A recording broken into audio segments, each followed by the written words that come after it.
In the quiet expanse where the fabric of the cosmos was woven, Aquarius dwelled. His celestial home was not a palace of stone or metal, but a nebulous workshop of swirling starlight and silent spinning galaxies. Here, amidst the gentle hum of existence, he practiced his eternal craft. With a thought, he could coax scattered stardust into intricate patterns, his fingers tracing invisible lines that would solidify into new constellations.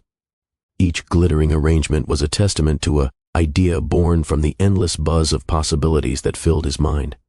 The soft silver light of a billion distant suns illuminated his workspace, casting long ethereal shadows that danced to the rhythm of his imagination.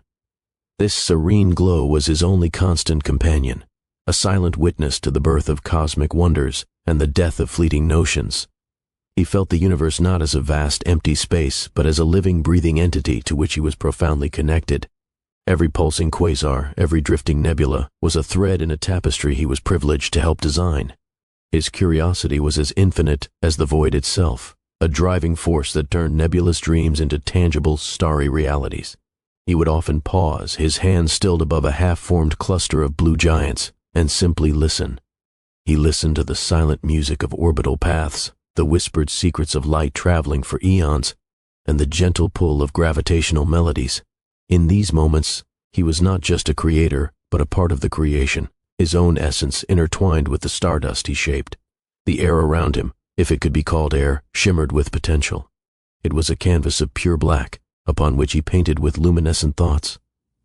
A flick of his wrist sent a comet streaking through a void, its icy tail a brushstroke of temporary brilliance. A concentrated gaze could cause twin stars to ignite, their binary dance a symbol of balanced partnership. His workspace was a reflection of his inner, orderly in its grand design, yet chaotically beautiful in its endless detail. Shelves of solidified light held bottles of captured supernovae and jars of swirling gaseous colors, each a component for his next great vision. Tonight, as with every night that stretched into eternity, his mind raced ahead of his hands. He dreamed of constellations that told new stories, of galactic formations that defied conventional physics, of weaving the very darkness between stars into something meaningful. The soft light that bathed him seemed to brighten with each new idea, as if the cosmos itself was eager to see what he would dream up next. He was a visionary suspended in serenity, a quiet architect in the grand silent theater of the universe, forever reaching for the next beautiful, impossible thing. A subtle flicker, a mere whisper of light against the profound darkness, caught his eye. It was not the steady burn of a star, nor the fleeting streak of a meteor. This was something else entirely, a shimmering, elusive ribbon of silver that flowed like a river through the void, a hidden current of pure starlight weaving between the constellations he knew so well. Aquarius straightened, his work forgotten, his entire being focused on that mysterious glimmer. It pulsed with a soft internal rhythm, a silent song that called to the very core of his visionary spirit. Here was a phenomenon his charts did not record, a secret the cosmos had kept for itself. Driven by an insatiable curiosity, he moved toward it. He glided through the ether, his form passing through nebulae and around asteroid fields, his gaze locked on the shimmering trail. Yet, for every league he advanced, the river of light seemed to retreat, dancing just beyond his reach. It would solidify for a moment, a beautiful flowing cascade of liquid luminescence, only to dissolve into 1,000 sparkling motes as he drew near. It was a phantom, a beautiful, maddening illusion that teased the edges of perception. He reached out a hand, fingers stretching toward the radiant flow, but his touch met only the cool, empty space where it had been a heartbeat before. The river reformed several lengths away, its gentle current undisturbed, as if laughing at his attempts. This elusiveness did not frustrate him, it ignited a fire within. The mystery of the river was a puzzle, a lock for which he was determined to find the key. His mind, always a whirlwind of possibilities, now narrowed to a single brilliant point of focus. He observed the river's patterns, the way it avoided the gravity wells of planets and seemed to siphon light from the stars it passed. It was a thing of both substance and spirit, a paradox that captivated him completely. The usual serene buzz of his thoughts was replaced by a resonant hum of pure determination. He would not be deterred by its slippery nature. He would study it, learn its language, and uncover the secrets it held, resolve solidified within him, as tangible as the constellations he built. He retreated to a vantage point, a floating platform of obsidian rock that drifted at the edge of a spiral galaxy. From there he began his vigil, his keen eyes missing no detail of the river's ethereal dance. He noted the subtle shifts in its hue, from cool silver to warm gold, and the way it sometimes branched into delicate tributary-like streams before coalescing back into the main flow. This was not a random anomaly, it was a pathway, a celestial structure with purpose, and he, Aquarius the visionary, would be the one to map its course and discover its origin. The hidden river of starlight had chosen to reveal itself to him, and he accepted the invitation with a heart full of wonder and a mind alight with the promise of the unknown. Far from the structured constellations and celestial workshops, in the silent, weightless expanse where thought and feeling merged, Pisces swam. Her realm was not of rock or light, but of liquid emotion and half-formed dreams, a vast aqueous dimension that existed between the heartbeats of the universe. Here, the waters were not wet but viscous with memory, and the currents were not driven by wind or moon, but by the ebb and flow of cosmic sentiment. She moved through these layers with an innate grace, her form a shimmering silhouette of silver and opal, her fins trailing streamers of iridescent light that dissolved into the surrounding emotional ether. Each gentle kick propelled her not through space, but through strata of collective hope, sorrow, joy, and wonder, the very substance of her world. Her intuition was her compass, her only true guide in this formless ocean.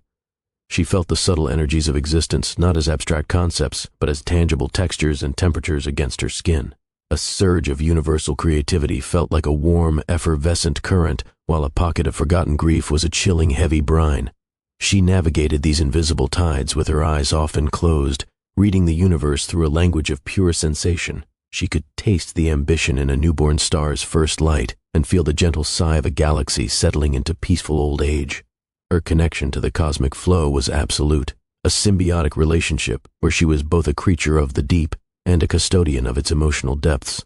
Her journey today was a meandering one, a slow drift through a particularly tranquil layer of collective serenity. The water around her glowed with a soft blue luminescence, echoing the calm of a billion sleeping worlds.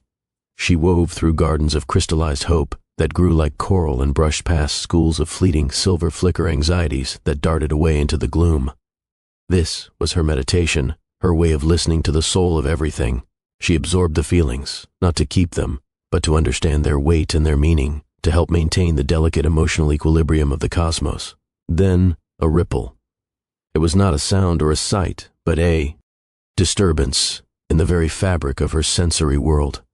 A tremor ran through the emotional waters, a discordant vibration that felt like a sharp, clear note against the soft hum of dreams. It originated from a distant point, a place where the celestial met the emotional, the same hidden river of starlight that had so captivated Aquarius. To her it was not just a river of light, but a conduit of ancient, unspoken sentiment. She felt its mystery as a profound longing, its secrecy as a guarded sorrow. It pulsed with forgotten tales and wisdom that yearned to be remembered. Her deep empathy reached out, touching the edges of this disturbance, and she knew, with a certainty that bypassed thought, that the shimmering path held secrets older than stars, secrets that were crying out to be felt and understood once more. The shimmering disturbance from the starlight river was not a fleeting anomaly, but a persistent, gentle pull on the very threads of her being. As Pisces drifted in her aqueous realm, the river's nature unfolded within her mind like a blooming water lily. It was not merely a path of light. It was a current of emotional wisdom, a flowing archive of feelings and memories from realms that had slipped from the collective consciousness. Each glimmer carried the echo of a lost joy, the shadow of a resolved conflict, the quiet hope of a civilization that had turned to stardust. The river was a living history, written not in words or images but in the pure, resonant language of the heart, and it was flowing towards someone new, someone who was seeing it with eyes of curiosity rather than feeling it with a soul of empathy. This understanding settled deep within her, a quiet certainty that resonated with her compassionate core. She felt a profound connection to the one who was now discovering the river's physical form. She could sense their presence, a bright, inquisitive energy full of visionary sparks and a determined focus that was so different from her own fluid. Intuition. It was the energy of Aquarius, though she did not yet know his name. She felt his wonder, his frustration at the river's elusiveness, and his unwavering resolve. A tender concern blossomed within her, Such a brilliant, analytical mind might see the river's beauty and mystery, but would he feel its sorrow? Would he understand the weight of the emotional truths it carried? The thought of him navigating those profound depths alone, armed only with logic, stirred a protective, nurturing impulse in her heart. Her decision was not one of deliberation, but of instinct. She could not remain in her tranquil realm, passively observing. The wisdom of the river was meant to be shared, its emotional burdens meant to be lightened through connection. The one who sought its secrets deserved a guide who could interpret its silent songs. With a graceful flick of her opalescent tail, she turned away from the gardens of crystallized hope and oriented herself toward the source of the disturbance. The emotional waters around her parted, creating a clear, resonant path that led upward, out of the dream layers, and toward the celestial plane where the starlight river flowed. Her journey was one of purpose, a mission of compassion. She ascended, her form cutting through the layers of collective feeling, leaving behind the cool blue serenity for the sharper, more defined energies of the cosmos. The transition was like rising from a deep warm ocean into a crisp starlit night. The vague formless emotions of her home solidified into the specific vibrant curiosity emanating from Aquarius. She felt drawn to him not by fate or chance, but by a shared resonance with the mysterious river. He sought to uncover its secrets with his mind. She sought to share its emotional truth with her heart. And so, Pisces the dreamer embarked on her quest, a silent guardian moving through the void to offer the gift of understanding to a visionary who had only just begun to dream of what true discovery could mean. At long last, after what felt like an eternity of patient pursuit and silent observation, Aquarius stood at the banks of the impossible. The hidden river of starlight flowed before him, no longer a distant glimmer or a teasing phantom, but a breathtaking, tangible reality. It was a cascade of liquid brilliance, a torrent of pure, flowing light that carved a silent, shimmering path through the velvet darkness of space. Its surface was not a mere reflection of the surrounding stars, but a source of illumination itself, glowing with an internal gentle fire that pulsed in a slow, hypnotic rhythm. The light was alive, shifting in hue from molten silver to soft gold, and then to the faintest, most ethereal lavender, as if breathing with the quiet heartbeat of the cosmos. It was the most beautiful and perplexing thing he had ever witnessed. He approached with a reverence usually reserved for newborn constellations, his feet barely touching the nebulous ground. The light from the river cast his long, slender shadow dancing behind him, a dark silhouette against the radiant flow. He knelt at its edge, mesmerized by the way the liquid light moved. It did not splash or ripple like water. Instead, it folded over itself in silent, graceful waves, each crest breaking into a shower of sparkling motes that hung in the air for a moment before being drawn back into the current. He reached out, his hand trembling with a mixture of awe and anticipation, his fingers yearning to feel the substance of this wonder, to understand its texture and temperature. But the river was a creature of caprice. As his fingertips came within a hair's breadth of its glowing surface, the light seemed to sigh and pull away. The entire stream shifted, flowing sideways in a sudden, elegant dance, maintaining its exact distance from him.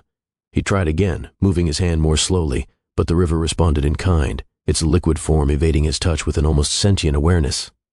It was like trying to grasp a sunbeam or capture a moonbeam in a jar. A beautiful, frustrating endeavor. The mystery of the river deepened exponentially in that moment.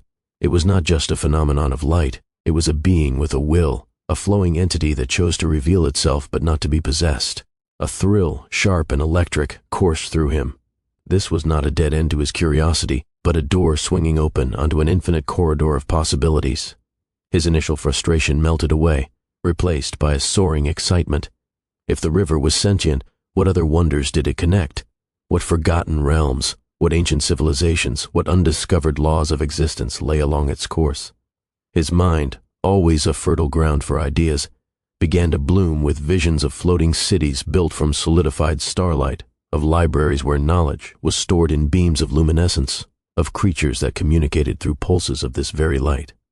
The river was not just a destination, it was a beginning. It was a key to a universe within the universe. And Aquarius, with his heart pounding a rhythm of pure, unadulterated wonder, was ready to turn it. Determination was a new constellation burning within Aquarius, its stars aligned toward a single purpose, to follow the river's serpentine path to its origin. He moved with a steady, relentless grace, his form a silhouette against the river's ever-shifting luminescence. The celestial cartographer in him mapped the subtle bends and forks, the way the current quickened around invisible obstacles and slowed in wide, placid pools of light.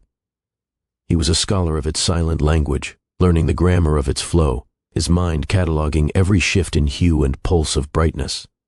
The river, for its part, seemed to accept his presence, no longer dancing away from him, but allowing him to walk its banks, a solitary pilgrim on a road of liquid stars.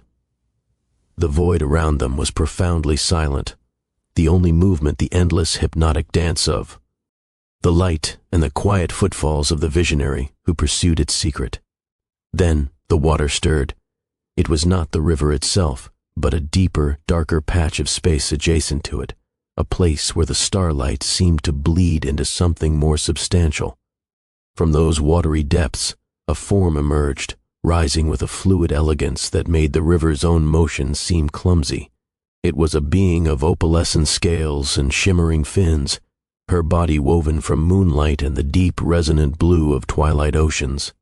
Pisces had arrived. She did not break the surface so much as she became part of it, her upper body rising from the starlight-infused void as if from a still lake, droplets of liquid night falling from her shoulders and hair, each one containing a tiny, swirling galaxy. Her presence was a sudden, profound calm, a silencing of the mental clamor in Aquarius's mind. For a long, suspended moment, there was only the river and the two of them, a triangle of silent wonder in the infinite dark. Aquarius stood utterly still, his analytical pursuit forgotten, replaced by a sheer, overwhelming awe. He was not looking at a puzzle to be solved, but at a person, a presence as mysterious and beautiful as the river itself. Her eyes, vast and deep as nebulas, were fixed not on him, but on the flowing light, and in them he saw a reflection of its emotional depth, an understanding that went far beyond his own intellectual curiosity. He watched as she lifted a hand, not to touch the river, but to hover just above it, and the light beneath. Her palm swelled gently, as if greeting an old friend. Then her gaze shifted. Those nebula-deep eyes lifted from the river and met his. In that instant, a silent exchange passed between them, swift and profound as a shooting star. He saw in her a deep, intuitive wisdom, a connection to the emotional undercurrents of the universe that he had only ever observed from a distance. She saw in him a brilliant, restless creativity, a mind capable of shaping the cosmos, but perhaps unaware of its heart. There was no suspicion, no challenge, only a mutual, dawning recognition. They were two different keys to the same lock, two separate melodies that had just discovered they were part of the same song. An unspoken understanding settled between them, a quiet agreement that their solitary journeys had, in this moment, converged into a single path, foreshadowing a friendship that would be built not on words, but on shared wonder and the silent language of complementary souls.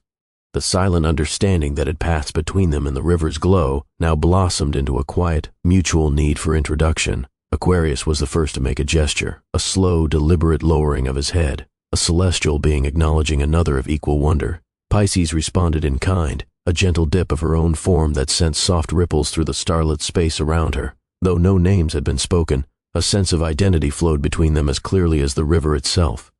He was the shaper of stars, the weaver of cosmic patterns. She was the dreamer of the deep, the feeler of universal emotions. Their essences, so fundamentally different, introduced themselves in that wordless space, each recognizing the other as a missing piece of a grand cosmic puzzle. Aquarius found his gaze drawn back to the river, then to Pisces, his curiosity alight with a new, more personal flame. He had spent so long trying to decipher the river's physical mysteries, its origin, its composition, its elusive nature.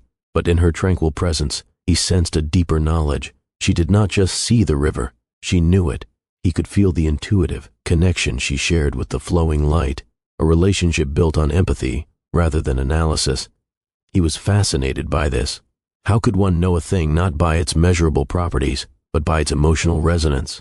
His mind, a workshop of logic and design, buzzed with questions about her form of understanding, seeing it as a new, uncharted territory as vast and compelling as the river itself. For Pisces, the fascination was equally profound. She had felt the brilliant, structured energy of his mind from afar, but to be near him was to stand beside a fountain of pure imagination. She could sense the whirlwind of ideas within him, visions of star bridges and floating cities, dreams of rearranging the very fabric of space. His curiosity was a tangible force, sharp and focused, so different from her own fluid, receptive nature. Where she absorbed the feelings of the cosmos, he sought to build upon them, to transform them into something new. She was intrigued by this boundless creativity, this relentless drive to not just observe the universe, but to actively participate in its redesign. It was a powerful, inspiring energy that felt both foreign and deeply welcome. Their shared focus inevitably returned to the shimmering river between them. He looked at it and saw a pathway to undiscovered realms, a key to cosmic secrets waiting to be unlocked by reason and invention. She looked at it and felt the ancient sorrows and joys it carried, the emotional histories of forgotten worlds that yearned to be felt and healed. Their perspectives were like two different lenses focusing on the same beautiful, mysterious object. In a moment of pure, inspired conviction, an idea formed in Aquarius's mind, as bright and sudden as a newborn star. He turned his gaze fully to Pisces, his expression open and hopeful, and in the silent language they were building, he proposed a partnership. He offered his determination and his visionary ideas. He asked for her intuitive guidance and her deep empathy. Together, they would not just follow the river, they would explore its every secret side by side. With their silent pact sealed, the nature of the space around them seemed to shift, the void itself warming with the nascent glow of collaboration. The journey was no longer a solitary pursuit but a shared endeavor. And its planning began not with maps or calculations, but with a quiet mutual listening. Pisces, feeling the subtle emotional currents of the starlight river, allowed her intuition to guide their initial course.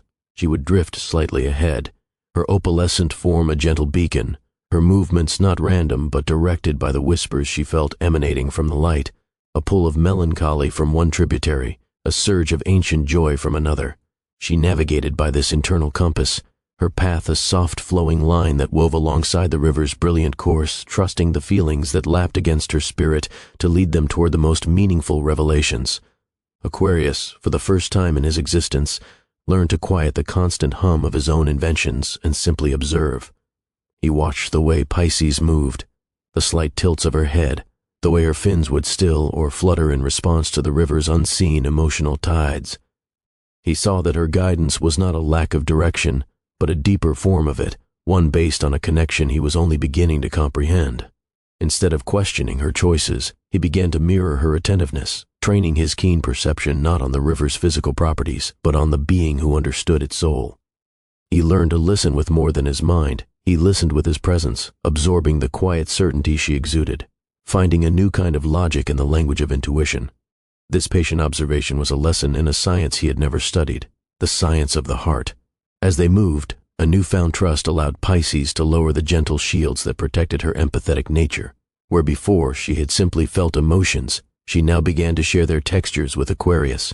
She would pause, her hand hovering over a particularly vibrant section of the flow, and through her serene expression she conveyed the profound peace she found there, a peace that felt like the memory of a world that had chosen harmony over conflict. At another bend, a faint shadow would cross her features, and Aquarius, watching closely, would understand that they passed a place of some old collective sorrow. She did not hide the vulnerability that came with feeling so deeply. Instead, she offered it as part of their shared exploration, trusting him with the weight of the emotions she carried. In this exchange, their friendship began to blossom, delicate and bright as a first star at twilight. It was built on a foundation of mutual respect, he for her profound feeling wisdom, and she for his brilliant, boundless imagination. They moved in a harmonious dance, the visionary and the dreamer, their contrasting natures not clashing but complementing. He brought structure to her fluidity, and she brought depth to his concepts. The wonder that had initially drawn them to the river was now reflected in each other, a shared marvel at the discovery that the universe was far richer, far more interconnected, when explored through two sets of eyes, two ways of knowing. The silent space between them was no longer empty, but filled with the vibrant, unspoken bond of a journey just beginning, a friendship forged in starlight and understanding. The moment their silent resolve solidified into action, the starlight river responded as if it had been waiting for this very convergence. The liquid light before them swelled, its gentle pulse quickening into a brilliant rhythmic thrum that resonated through the void. The current, which had flowed in a steady linear path, began to spiral inward, drawing the luminous waters into a swirling vortex of incandescent color. At its center, the light did not collapse but unfolded, stretching and weaving itself into a vast shimmering portal. It was not a tear in the fabric of space, but a seamless blending of realities, its edges rippling like heat haze over a summer plain. yet composed of every hue imaginable. Sapphire, emerald, and gold bled into silver and rose, all swirling. In a silent, majestic dance, without a word, with only a shared glance of unwavering trust, they stepped forward. Aquarius moved with his characteristic purposeful stride, while Pisces glided beside him, her form blending with the liquid light as if she were returning to her own element. There was no resistance, no violent lurch of transition. The universe did not break around them. It simply changed its tune. One moment they were in the familiar star-dusted void, and the next they were within the portal itself, immersed in its kaleidoscopic heart. Colors bled into and through them, not as light, but as sensation. Aquarius felt a wave of crystalline clarity, as if every idea in his mind had been polished to a perfect, sharp focus. Pisces was washed in a tide of profound serenity, a feeling so deep it seemed to echo from the very beginning of time. They were carried forward not by their own power, but by the river's benevolent will, floating effortlessly through the tunnel of blended light. It was a journey outside of time and space, a passage through the potentiality that exists between one reality and the next. The shimmering walls of the portal were not solid, but alive with shifting patterns, constellations being born and dying in the space of a heartbeat, forests of silver leaves rustling in an unfelt wind, oceans of liquid emotion cresting in silent waves. It was a tapestry of all that was, is, and could be, and they were threads being woven through it. There was no fear, only a profound and expanding sense of peace, a certainty that they were exactly where they were meant to be. A soft, golden light appeared ahead, growing from a pinprick to a warm, welcoming glow.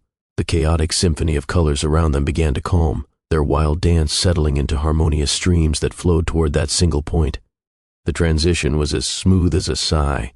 The last of the swirling hues melted away, and they emerged. The portal closed behind them with the soft finality of a petal closing for the night, leaving them standing on the threshold of the first realm. The air was still, warm, and carried the faint, sweet scent of unknown blossoms. Before them lay a landscape of gentle rolling hills under a sky of perpetual twilight, lit by two soft companion moons. A deep, resonant quiet filled the space, broken only by the whisper of a breeze through grass that shimmered with its own inner light.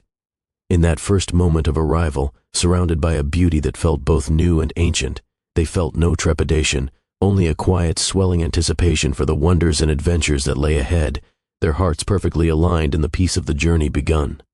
The gentle hills of the new realm rolled away before them, bathed in the soft, dual light of the companion moons. As they began to walk, the starlight river, now a faint, silvery thread in the sky above, Aquarius's mind, invigorated by the tranquil beauty, began to overflow with visions. He saw not just the landscape that was, but the marvels that could be. He described to Pisces, in the silent, vivid language they shared, cities of spun crystal that floated among the clouds, their spires catching the moonlight in prismatic showers. He envisioned forests where the trees themselves were wise, ancient beings, their bark etched with stellar maps and their leaves whispering secrets of gravitational pull and orbital harmony. His imagination painted pictures of bridges made of solidified dawn, connecting floating islands where music was not heard, but seen in ripples of color in the air. Each concept was a spark of pure, unbounded creativity, a testament to a mind that saw the universe as an endless workshop for beautiful, impossible things. While Aquarius painted the future with the bright colors of possibility, Pisces swam in the deep, emotional echoes of the present. She felt the land not as a collection of forms and light, but as a repository of feeling. The soft grass beneath their feet hummed with a quiet, enduring contentment, the residue of ages of peaceful days. A copse of slender, silver-barked trees radiated a gentle, communal sorrow for a lost season, a melancholy as delicate as morning frost. As they passed a still, dark pool, she sensed not just its physical depth, but the layered memories of hope and reflection it had witnessed, each a faint, shimmering imprint on her soul. She did not just travel through the realm, she absorbed its emotional history, feeling the joy of its sunrises and the peace of its long nights, her own being a tuning fork resonating with the land's silent, sentimental song. Their journey became a dance of support, a perfect demonstration of their complementary natures. When Pisces was momentarily overwhelmed by a surge of ancient collective grief from a weathered stone outcrop, her steps would falter, her luminous form dimming slightly. Aquarius, noticing the shift, would not ask for an explanation she could not voice. Instead, he would gently redirect her attention, pointing with his mind toward a cluster of bioluminescent flowers whose light pulsed in a cheerful, rhythmic pattern, offering her the simple, hopeful beauty of their existence as a counterbalance. His imaginative visions acted as a beacon, pulling her back from the depths of absorbed emotion and into the bright potential of the now. In turn, when Aquarius became so engrossed in the architectural possibilities of a cloud formation that he risked walking straight into a silent, deep ravine, it was Pisces' intuitive pull that saved him. She would feel the sudden, dangerous void ahead as a cold emptiness in the emotional landscape and would gently brush against his arm, a wordless warning that stirred him from his reverie. Her deep empathy for the land itself provided a crucial, grounding context for his soaring ideas, reminding him that every floating city and talking tree was rooted in a world that felt and remembered. He learned to temper his excitement with her sensed caution, to build his dreams upon the foundation of the emotional reality she perceived. Together, the visionary and the dreamer established a rhythm, a symbiotic dynamic where his eyes on the horizon and her feet on the emotional ground created a harmony that made them far more than the sum of their parts, two solitary stars now orbiting a shared, brilliant future. The transition was not a step but a surrender, a gentle yielding to a pull as ancient and inevitable as the tide. One moment they stood on the soft, moonlit grass of the hills, and the next the ground beneath them dissolved into a cascade of liquid light, the starlight river opening like a blossoming flower to receive them. There was no falling, only a seamless, weightless descent into a world of impossible blue. The air, once crisp and sweet, thickened into a gentle, buoyant medium that cradled them, its pressure a comforting embrace. The brilliant golds and silvers of the river above faded, replaced by a pervasive, serene azure glow that emanated from the very water itself, illuminating a vast, silent cathedral of the deep. Aquarius felt his breath catch, not from lack of air, for some magic of this place allowed him to breathe, easily, but from sheer, overwhelming awe. His celestial home was one of sharp, brilliant points of light against an absolute black, a universe of defined edges and calculated orbits. This was its utter opposite. Here, light was a soft, living entity, diffused and gentle, painting everything in hues of sapphire, cerulean, and the faintest lavender. It filtered down from the distant surface in shimmering, wavering columns, illuminating drifting motes of phosphorescent plankton that swirled like submerged constellations.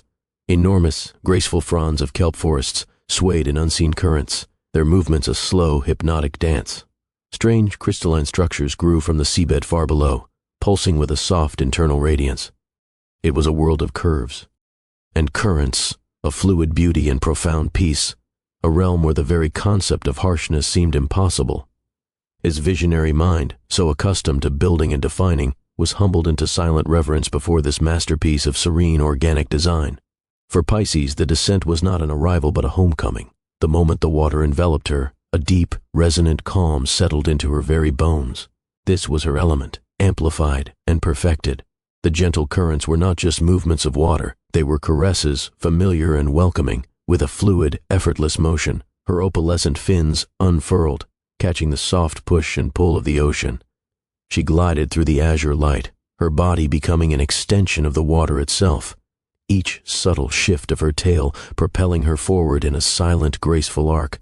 The pressure, the temperature, the very taste of the water on her skin, it was all a symphony of sensations she knew intimately, a language her soul understood without translation.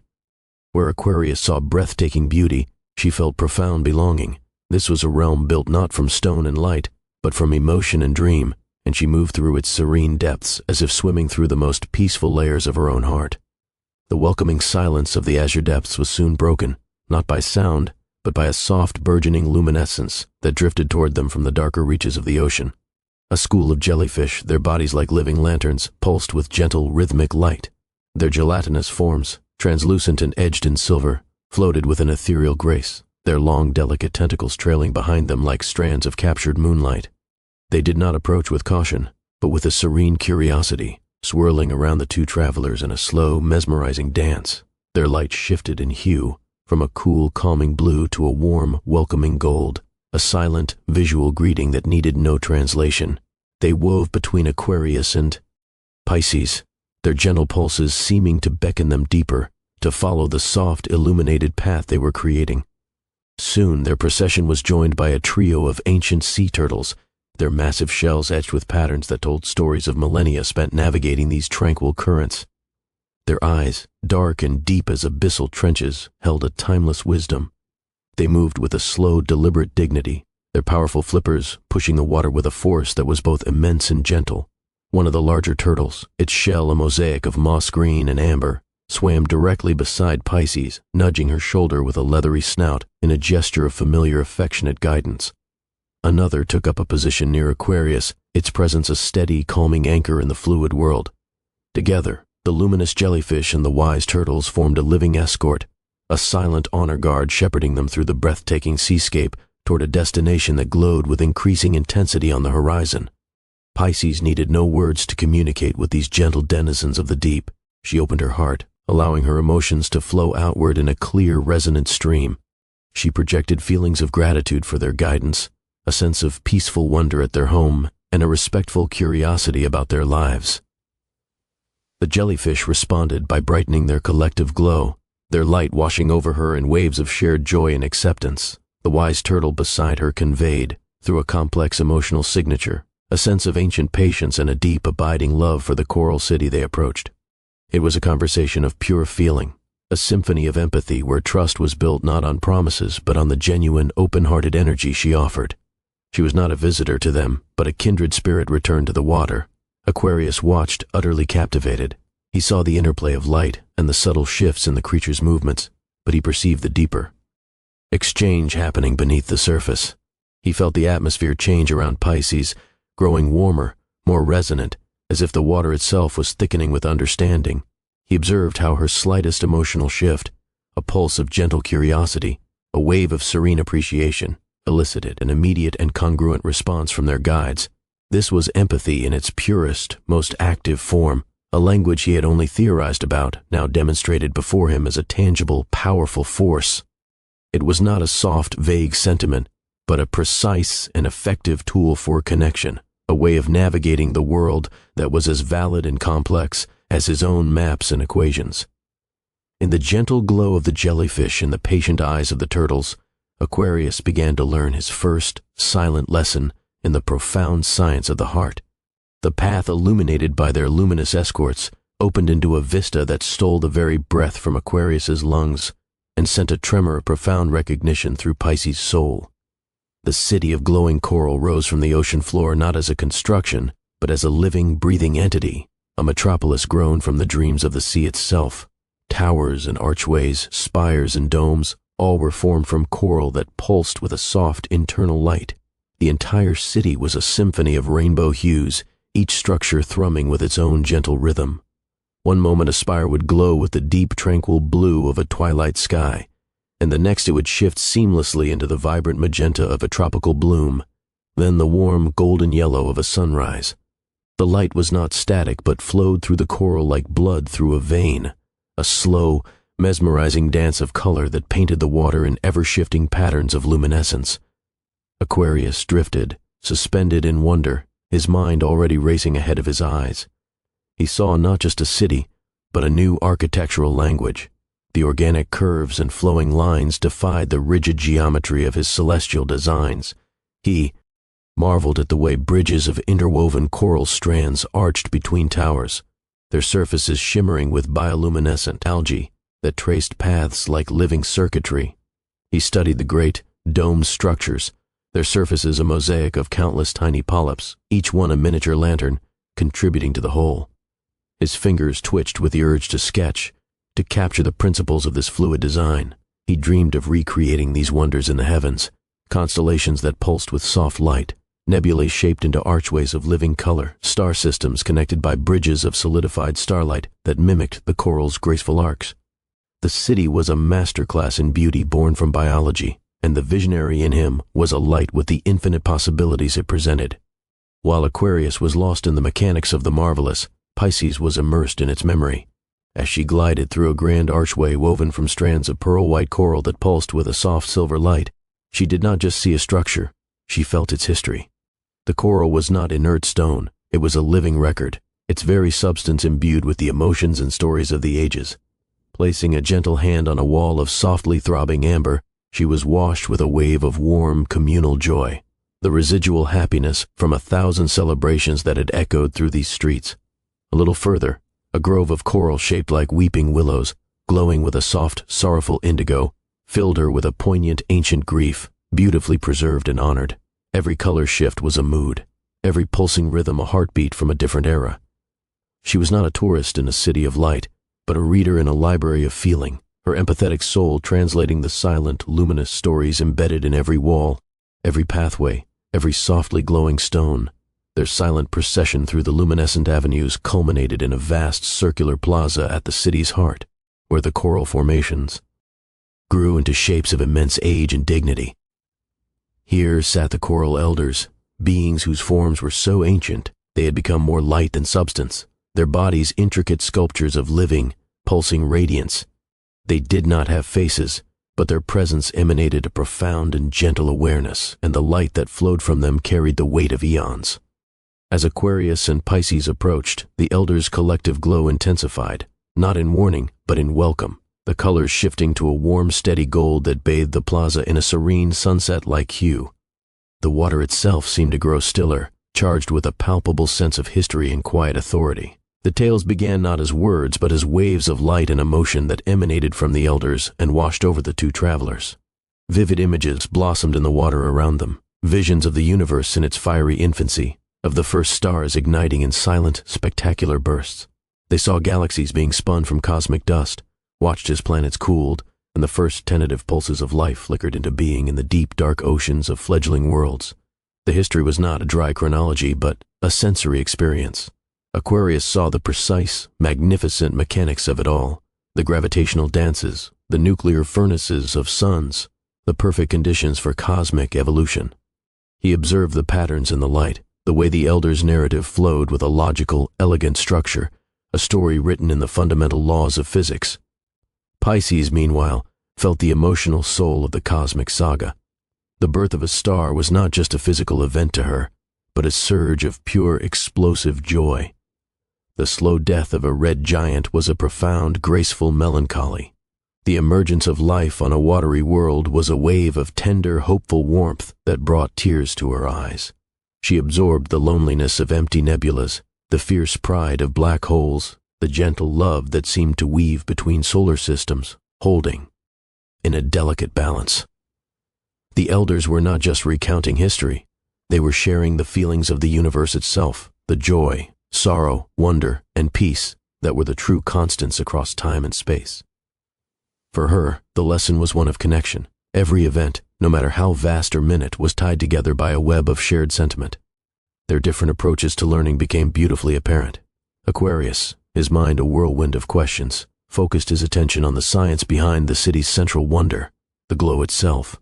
He observed the precise frequencies of light, the biological mechanisms of the coral polyps, the way the luminescence seemed to be a form of stored stellar energy, converted through a process he yearned to understand.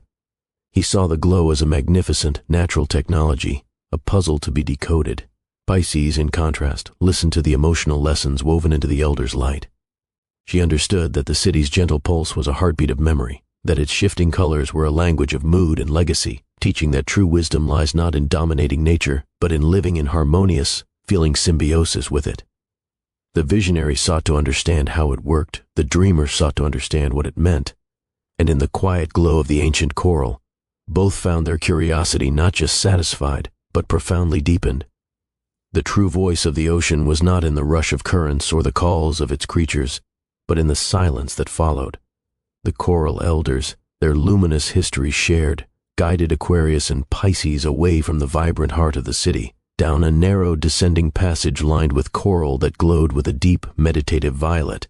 The water grew stiller, the colorful pulses of the city fading into a consistent, tranquil hum of light. The passage opened abruptly into a vast hidden grotto, a cathedral of solitude carved from dark, smooth stone. Here, the only light came from the grotto's own inhabitants, vast fields of anemones that covered the floor and walls, their tentacles drifting like soft, glowing lace, emitting a gentle, blue-white radiance that illuminated the cavern in a dreamlike underwater starlight. The water was so clear it felt like glass, and the silence was so profound it was itself a presence. This was the source of the whispers. They were not sounds that traveled through the water, but vibrations that traveled through the soul, ancient voices carried on the very substance of the ocean itself. They were the accumulated wisdom of epochs, the thoughts of leviathans who had become constellations, the final sighs of civilizations that had returned to the sea, the timeless counsel of the tides. The whispers wove through the water, a tapestry of intangible sound that brushed against the mind like the gentlest of currents. They spoke of patience that outlasts mountains, of cycles that govern suns and seas alike, of a balance so delicate that its understanding was the universe's greatest secret. It was a library of feeling and knowledge, and its only requirement for entry was the willingness to listen. Pisces needed no invitation. She drifted to the center of the grotto, her luminous form seeming to merge with the soft glow of the anemones. She closed her eyes, her fins stilling, her entire being becoming a receptor for the ocean's soul. She did not try to decipher or categorize the whispers. She simply allowed them to flow into her, to wash over her spirit like a tide. She absorbed the feelings they carried, the profound peace of the abyss, the resilient joy of a coral polyp rebuilding, the gentle sorrow for a species lost to time, the fierce protective love of a mother current for the life it carried. Her empathy, always her compass, now became her entire world. She felt the weight of the ocean's memory in its boundless, forgiving heart, her own emotions swelling and receding in perfect harmony with the ancient whispering waves. Aquarius, however, stood at the edge of the grotto, his analytical mind engaging like a complex piece of clockwork. He heard the whispers, not as feelings, but as a phenomenon to be understood. He focused, trying to isolate individual threads in the vibrational tapestry, to find patterns, rhythms, a syntax to the silent language. He observed the way the anemones pulsed in time with certain frequencies, wondering if they were amplifiers or creators of the whispers. He mapped the flow of energy through the water, his keen intellect searching for the source of the transmission, the mechanism behind the message. He saw the profound effect the whispers had on Pisces, the serene stillness that enveloped her, and he recognized its power, but his first instinct was to deconstruct it, to understand the architecture of this deep, emotional wisdom. He was a scholar of the soul, trying to read a book written in a language of pure sensation, his brilliant, logical mind both fascinated and, for the first time, humbled by something it could not immediately parse. The longer they lingered in the grotto, the more the ancient whispers wove their subtle lesson into the space between them. Aquarius found his analytical focus softening, the rigid lines of his thoughts beginning to blur and bend like seaweed in a gentle current. He watched Pisces, who was not wrestling with the whispers but breathing with them, her entire being a calm mirror of the ocean's deep emotional truth. He saw that her way of knowing was not a lack of rigor, but a different kind of precision, one that measured the weight of a memory and the color of a feeling. A profound realization dawned within him, as clear and undeniable as a star emerging from behind a cloud. The intricate patterns he sought to analyze and the raw emotions she absorbed were not two separate things. They were the very same truth, simply perceived through different senses. For the universe to be truly understood, the architecture of ideas and the heart of emotions had to exist in balance. One without the other was a song with only notes or only rhythm, beautiful but incomplete.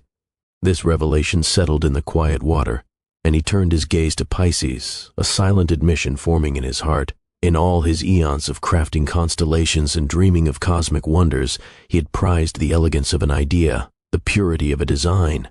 He had seen emotion as a beautiful but ultimately secondary phenomenon, a splash of color on the canvas of logic.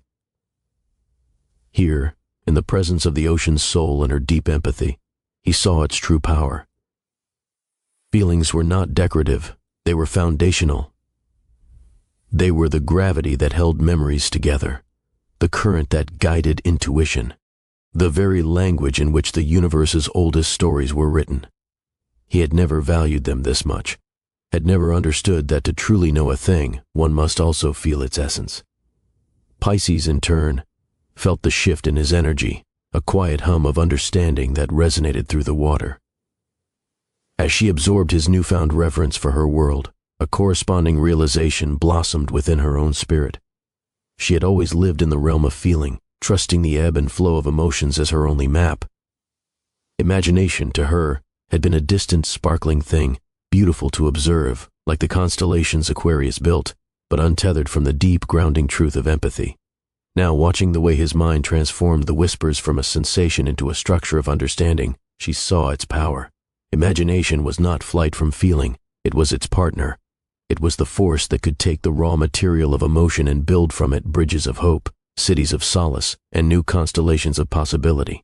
It gave form to feeling, a voice to the silent heart of the deep. This mutual epiphany did not need words to be acknowledged. It passed between them in the gentle pressure of the water, in the soft meeting of their eyes in the anemone glow. The space that had once separated the visionary from the dreamer dissolved, replaced by a profound, intertwined understanding. Their bond, which had been a friendship of complementary differences, now deepened into something far more significant, a sacred alliance. They were no longer simply a thinker and a feeler traveling together. They were two halves of a single, more complete way of perceiving the cosmos. In the silent, whispering grotto, surrounded by the ancient wisdom of the deep, they had each found the missing piece of their own universe in the other, and the revelation bound them together with the unbreakable strength of a truth, finally, beautifully, whole. The time had come to leave the embrace of the azure depths, a decision that settled over them not as a command, but as a quiet, inevitable turning of the tide. The same gentle currents that had guided them into the city now seemed to whisper a soft farewell, urging them back toward the world of air and open sky. Word of their departure flowed through the emotional waters, and soon their luminous escorts reappeared, the jellyfish pulsing with a soft, melancholic blue, the ancient sea turtles swimming with a slow, dignified grace that spoke of fond goodbyes. They gathered in the great plaza of glowing coral, the city itself seeming to pulse in a slower, more solemn rhythm, its rainbow hues softening into the muted tones of twilight. It was a parting, devoid of ceremony, yet filled with a profound and silent gratitude that passed between the travelers and the realm in a language of light and feeling. Pisces felt the separation like a gentle ache in her heart, a tender sorrow that clouded the edges of her usually serene spirit. This underwater world was a mirror of her own soul, a place where emotion was the primary reality, and leaving it felt like stepping out of a part of herself. She drifted slowly beside a grove of coral that wept soft indigo light, her hand brushing against its living surface one last time, absorbing the final comforting pulse of its ancient communal peace. A faint shadow dimmed her opalescent glow as she watched the jellyfish weave their last beautiful patterns around her, their light a silent echo of the joy and wisdom she had found in the deep. The weight of the goodbye settled on her, a bittersweet recognition of a perfect chapter coming to a close. Aquarius, sensing the subtle dimming of her light and the quiet droop of her fins, felt a new and unfamiliar impulse rise within him, a desire not to analyze or solve, but to comfort. He moved to her side, his presence a steady anchor in the emotional current of her sadness. He did not try to dispel her sorrow with logic, understanding now that some feelings must simply be felt. Instead, he turned his visionary gaze not downward toward the world they were leaving, but upward, toward the distant shimmering surface where the starlight river awaited. He painted a picture in the silent space between them, not with light, but with hopeful intention. He envisioned the floating islands they had only glimpsed from afar, describing silent mountains drifting in skies of rose and gold, and forests where the leaves sang in colors that changed with the wind's mood. He imagined new creatures of cloud and light, and ancient libraries holding secrets of forgotten stars. His ideas were beams of gentle sunlight piercing the water, offering not a replacement for the beauty she was leaving behind, but a promise of different wonders yet to come. In this quiet act of empathetic foresight, he offered her the one thing that could truly soothe a dreamer's heart, the hope of new dreams. The ascent was a slow, deliberate unwinding, a gentle release from the ocean's comforting pressure. They rose together, buoyed by the same current that had first drawn them downward, their luminous escorts falling away beneath them like fading stars. The deep azure glow of the underwater realm softened, diluted by the increasing infusion of silver and gold from above. The world of fluid curves and silent emotional whispers began to recede, its profound peace lingering in their spirits like a cherished dream. With every length they climbed, the lessons of the deep ascended with them, not as forgotten memories but as living truths now woven into the fabric of their beings. They carried the coral city's harmony between structure and sentiment, the grotto's revelation of balance, and the simple, profound understanding that to know a thing, one must feel its heart. As the surface shimmered into a brilliant liquid mirror above them, Aquarius reflected on the transformation within himself. His mind, once a workshop of pure, unfeeling logic, now hummed with a new resonance.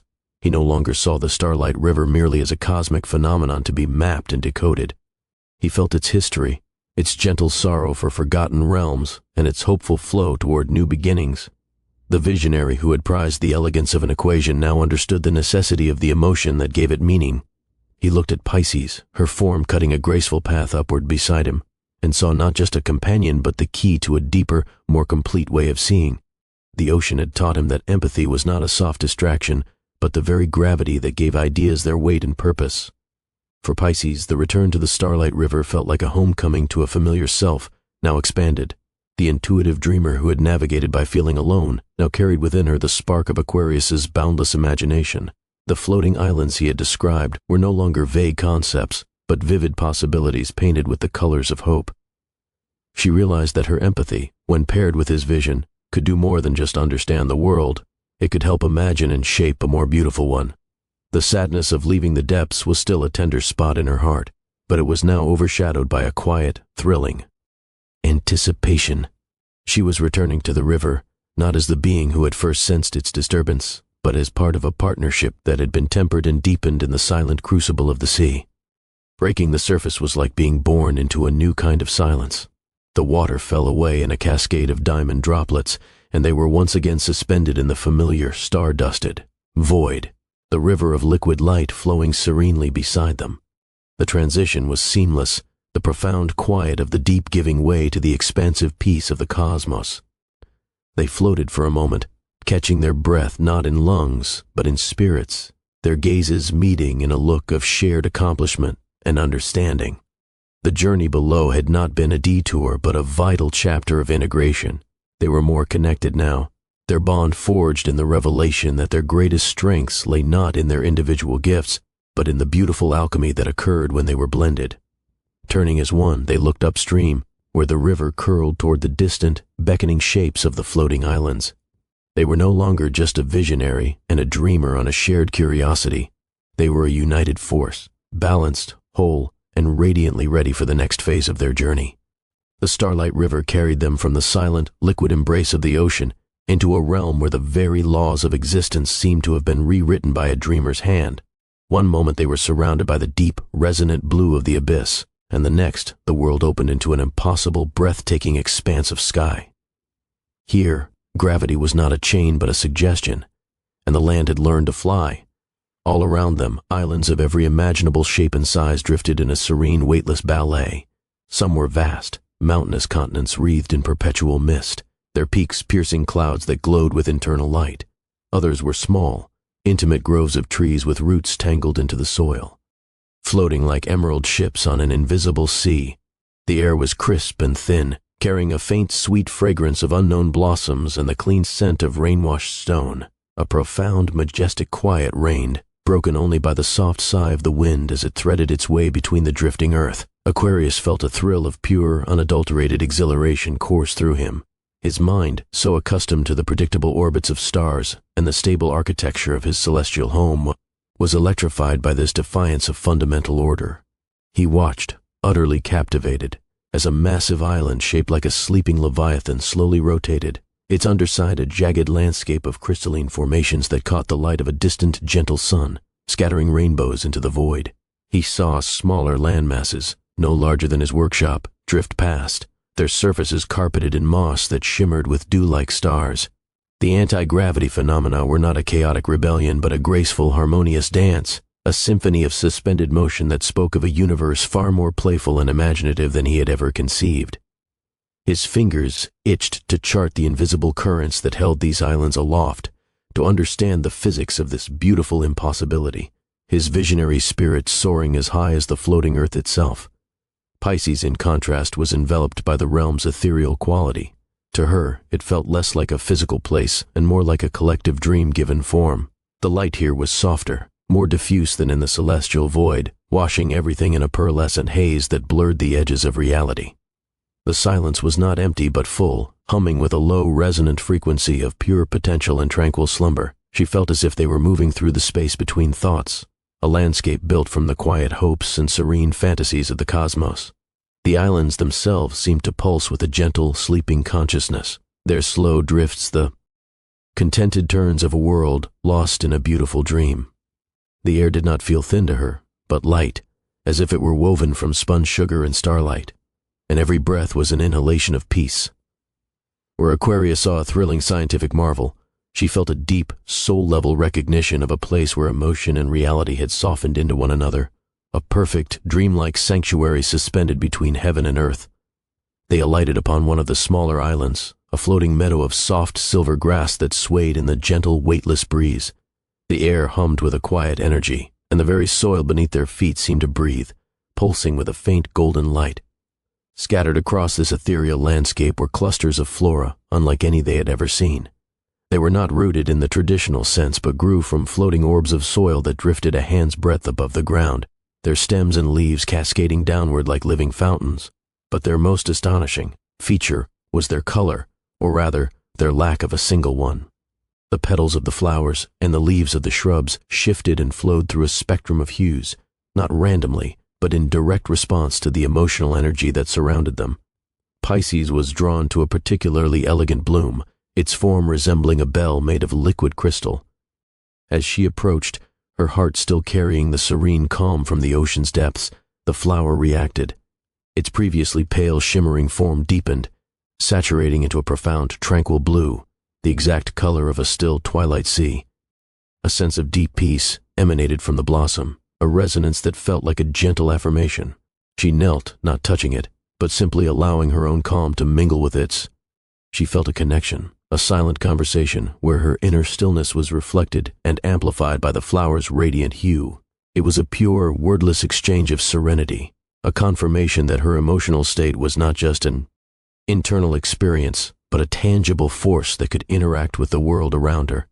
In that moment, she understood the flora not as plants, but as living mirrors of the soul, teaching the lesson that inner peace could manifest as external beauty. Aquarius watched, mesmerized, but his mind immediately engaged its analytical engine. While Pisces communed with the flower's emotional echo, he focused on the biological marvel before him.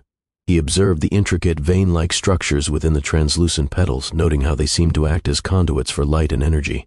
He hypothesized that the plant was not merely reflecting emotion, but absorbing the subtle psychic energy emitted by living beings and converting it directly into pigmentation through a process he could only begin to fathom. He studied the floating root system, wondering if the anti-gravity properties of the soil orbs were linked to this emotional transduction, a symbiotic relationship between biology and physics that defied all his previous models. He saw a magnificent natural technology at work, a perfect fusion of feeling and form that he yearned to deconstruct and understand. Their exploration became a beautiful, unspoken lesson in perspective. Pisces, by connecting with the flower's calm blue, learned the tangible power of her own empathy. She saw that her feelings were not passive, but active ingredients in the cosmic tapestry, capable of painting the world in real time. Aquarius, by studying the flower's biological makeup, learned to appreciate the intricate physical machinery that underpinned this magical phenomenon. He saw that even the most ethereal of emotions had a structure, a reality that could be observed and, in its own way, measured. They were not at odds, they were simply observing different facets of the same brilliant diamond. He learned from her the profound impact of feeling, and she learned from him the wondrous complexity of its expression. On that floating island, surrounded by flora that wore its heart on its petals, the dreamer and the visionary each found a deeper appreciation for the other's world, their friendship blossoming as vibrantly and harmoniously as the emotional flowers themselves.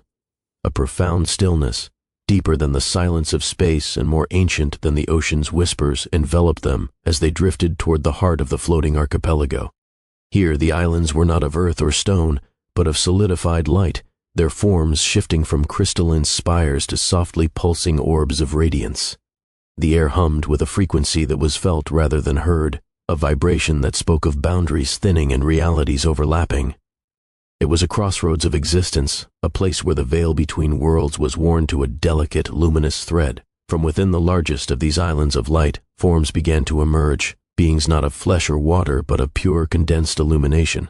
They had no discernible features, no limbs or faces, yet their presence was intensely personal, radiating a gentle, all-encompassing awareness. They moved with a fluid grace that made the starlight river seem clumsy, their bodies flowing into and out of one another like living auroras. Aquarius watched, his mind a whirlwind of fascinated inquiry. He observed the way the light beings refracted the ambient glow, their spectral hues shifting in complex, predictable patterns that hinted at an underlying structure. He tried to comprehend the physics of their existence. How could consciousness be housed in pure energy? How did they move, communicate, or perceive without physical senses? His analytical nature saw a walking, talking paradox, a phenomenon that challenged every law of material existence he held dear. He noted the way their light bent around the floating islands, creating subtle gravitational lensing effects, and wondered if they were not just inhabitants of this realm, but its very architects, their thoughts and emotions, directly manipulating the fabric of this interstitial space. The visionary in him was not intimidated, but exhilarated, seeing in these beings the ultimate expression of a universe built from ideas and energy. For Pisces, the encounter was not a puzzle to be solved, but a symphony to be felt. As the beings of light drew nearer, they did not speak, but instead projected visions directly into the space around them, and more importantly, into the receptive depths of her spirit. These were not mere images, they were full sensory experiences, rich with emotional narrative. One moment, she was soaring over the canyons of a desert world, feeling the fierce, proud independence of its wind-sculpted people. The next, she was sinking into the collective, telepathic dream of a fungal forest, experiencing its slow, patient, and deeply interconnected wisdom. A vision of a city built from singing crystal filled her with its inhabitants' joyful creativity, while a glimpse into a realm of perpetual storm conveyed not fear, but a profound, cleansing catharsis. She did not see the physics of these other realms. She felt their stories, their collective hearts, their triumphs, and their sorrows, each vision a beautifully rendered tapestry of emotion that left her both humbled and deeply connected to the infinite variety of sentient experience. The visions subsided, leaving behind not a void, but a profound, luminous understanding that settled in the air like stardust. The beings of light, their forms pulsing with a gentle, steady rhythm, now conveyed a singular, foundational truth.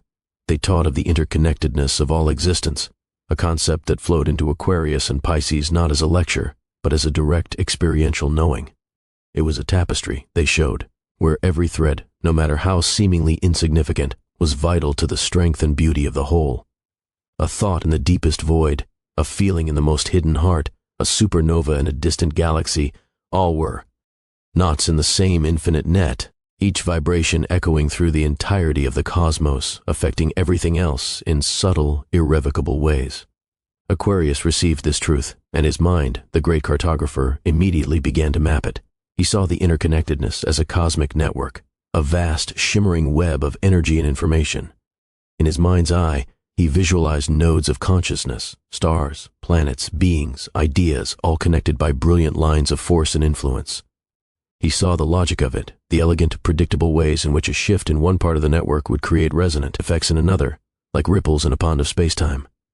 It was a system of breathtaking complexity and perfect order, a universal circuitry where every component was both independent and integral to the function of the whole.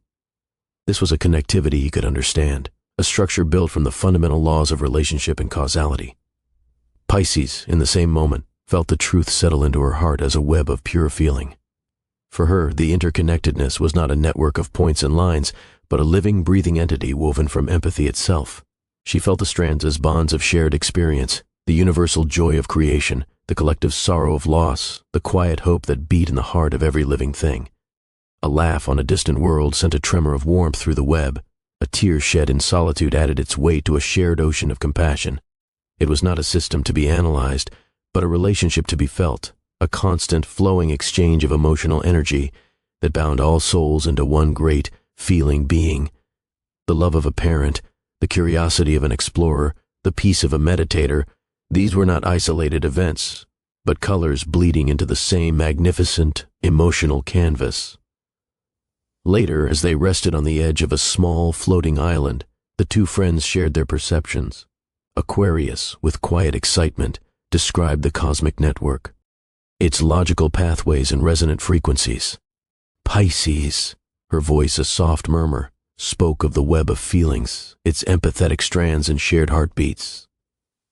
As they listened to each other, a beautiful realization dawned.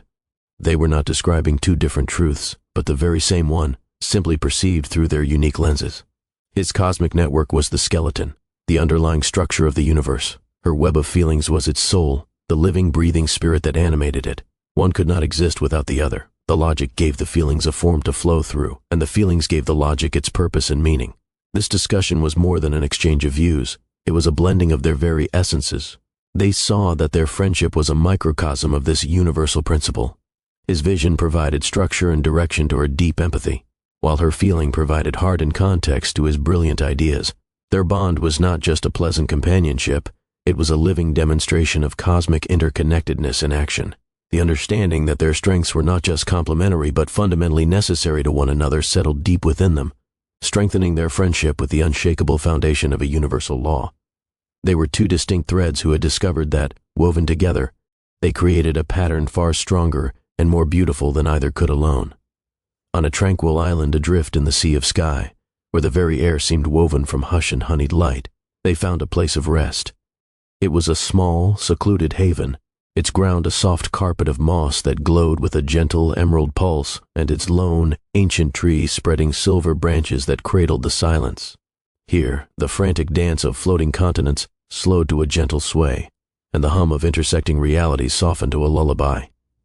They settled in the tree's serene shadow, the weight of their journey momentarily lifted, a constant push toward discovery replaced by a simple, shared need to be still. In this pocket of perfect peace, surrounded by the endless, soft blue of the sky, the unspoken walls around their deepest selves began to dissolve, allowing their most private dreams to drift to the surface, not as secrets, but as offerings. Aquarius was the first to let his vision unfurl. Gazing at the distant, shimmering tapestry of the starlight river, he dreamed not of understanding it, but of building upon it. He envisioned vast, graceful bridges spun from captured starlight and cosmic dust, arching across the void to connect lonely stars and isolated galaxies. In his mind, these were not mere structures, but living pathways, humming with the energy of shared knowledge and open curiosity. He dreamed of weaving the very darkness between worlds into a network of light, creating a celestial community where no idea was too distant, no civilization too remote to share in the grand conversation of the cosmos. His was a dream of connection forged from intellect and wonder, a desire to physically manifest the invisible bonds he now knew linked all things, turning the silent, cold universe into a neighborhood of brilliant, talking stars. Pisces listened, not with her ears, but with her heart, feeling the grand, hopeful architecture of his dream. When the space he created with his vision grew quiet, she let her own dream flow forth, a softer, more intimate current. She spoke of the emotional wounds she had felt etched into the cosmos, the lonely sorrow of a forgotten moon, the bitter strife fossilized in an asteroid's core, the quiet despair of a star that had burned for eons without witness. Her dream was not of construction, but of mending. She envisioned her empathy not as a passive sense, but as an active healing balm. She dreamed of traveling to these wounded places, not to change their history, but to sit with their pain, to acknowledge their stories, and to gently soothe the ragged edges of their spirits with the profound, forgiving understanding that all feelings, no matter how dark, are part of the whole. Her dream was to be a comforter for the soul of the universe, a weaver of emotional peace. As their dreams hung in the air between them, luminous and vulnerable, a moment of stunning clarity dawned. They looked at each other, and in that look, they saw the perfect, beautiful complement of their aspirations. His star bridges were the physical manifestation of connection, but they would be cold, empty sculptures without the emotional understanding to travel across them. Her healing of emotional wounds was the compassionate purpose that would give his bridges their reason for being. He built the roads, and she ensured the journeys upon them were undertaken with empathy and care. His vision provided the structure for a kinder universe, and her dream provided the very kindness that would fill it. They realized, with a heart-stopping certainty, that their deepest, most personal yearnings were not just compatible, they were two halves of a single greater hope for a cosmos where no one and nothing had to be alone or unloved. In the wake of their shared revelations, a profound and gentle certainty settled over the tranquil island. The space between them was no longer filled with separate dreams, but with a single luminous purpose that had woven their individual threads into a stronger, more vibrant cord. They looked at one another, not as a visionary and a dreamer, but as two essential notes in the same harmonious chord. Their friendship was the living proof that the chasm between idea and intuition was an illusion. It was not a bridge that needed to be built, for they themselves were the connection, a flowing dynamic conduit where the logic of stars and the language of the heart met, conversed and created something entirely new. This acknowledgement was not a conclusion, but a catalyst, a shared resolve, as bright and steady as the fixed stars in Aquarius's. Constellations ignited within them. The journey was no longer just about following the river or uncovering cosmic secrets for their own sake. It had transformed into a mission. They had been gifted with a unique balance, a way of perceiving and interacting with the universe that could bring solace and understanding to the places they visited. Where there was discord, they could offer the harmony of their combined perspective. Where there was isolation, they could extend the connection their friendship embodied. The purpose was clear and simple, yet infinitely profound, to spread harmony wherever the Starlight River chose to carry them. Inspired, they rose from their rest beneath the silver branch tree, the mossy ground seeming to pulse with approval beneath their feet. The floating islands around them, the sky of endless blue, the distant glimmer of the river, all of it was now part of a greater canvas upon which they could paint with the gentle brushes of empathy and imagination. They turned their faces toward the flowing light, their hearts aligned in a silent vow. They would continue not as mere travelers, but as stewards of balance, carrying the peace they had found in each other like a quiet torch into the waiting darkness, ready to illuminate the forgotten corners of existence with the simple, powerful truth that ideas and intuition, when walked together, could make the universe whole. The light of the floating islands began to soften, its ethereal glow deepening into the gentle hues of a perpetual, tender dusk. The time for drifting among dreams was over. The Starlight River called them back to its flowing path, urging them toward the next unknown shore. The beings of pure light, their luminous forms shimmering with a warmth that felt like a silent blessing, gathered to see them off. There was no grand ceremony, no spoken farewell, only a profound, resonant stillness that spoke of connections forged beyond the need for words. As Aquarius and Pisces stood at the edge of their island haven, one of the light beings drifted forward. From the core of its radiant form, it drew forth a sphere of condensed luminescence, a tiny self-contained star that pulsed with a soft, steady rhythm. This encapsulated light was not merely a gift, it was a piece of the realm's essence, a tangible memory of the peace and interconnectedness they had learned among the sky-bound lands. Pisces accepted the sphere, her hands cradling it as if it were a living, breathing heart. A wave of profound gratitude washed over her, so potent it made the encapsulated light flare with a soft, blue-white radiance. She thought of the serene, weightless peace she had found here, a quality so different from the deep, emotional resonance of the ocean or the structured wonder of the stars. This was a peace of the spirit, a dreamy tranquility that had softened the edges of her own empathetic nature, teaching her that some truths are best understood not through feeling or logic, but through a quiet, suspended wonder. Holding the sphere, she felt that peace solidify within her, a permanent anchor of skyborne serenity she could carry into any realm, a reminder that even in turmoil, a pocket of dreamlike calm could always be found. Aquarius watched, his mind already alight with the possibilities the gift presented. The encapsulated light was a marvel of pure, stable energy, a source of illumination that required no fuel and emitted no heat, only a constant, gentle pulse of serene power. His inventive spirit, always seeking to build and improve, saw beyond its beauty to its function. He envisioned incorporating this dreamy luminescence into his future creations, constellations that pulsed with this soft, calming light to soothe restless worlds, or navigational beacons for lost travelers that offered not just direction, but a moment of peace. The dreaminess of the floating islands, which he had initially perceived as a lack of concrete reality, he now saw as a quality. To be engineered, a necessary counterbalance to the harsh, brilliant logic of the cosmos. The gift motivated him to weave this ethereal serenity into the very fabric of his inventions, to build not just for function, but for the soul.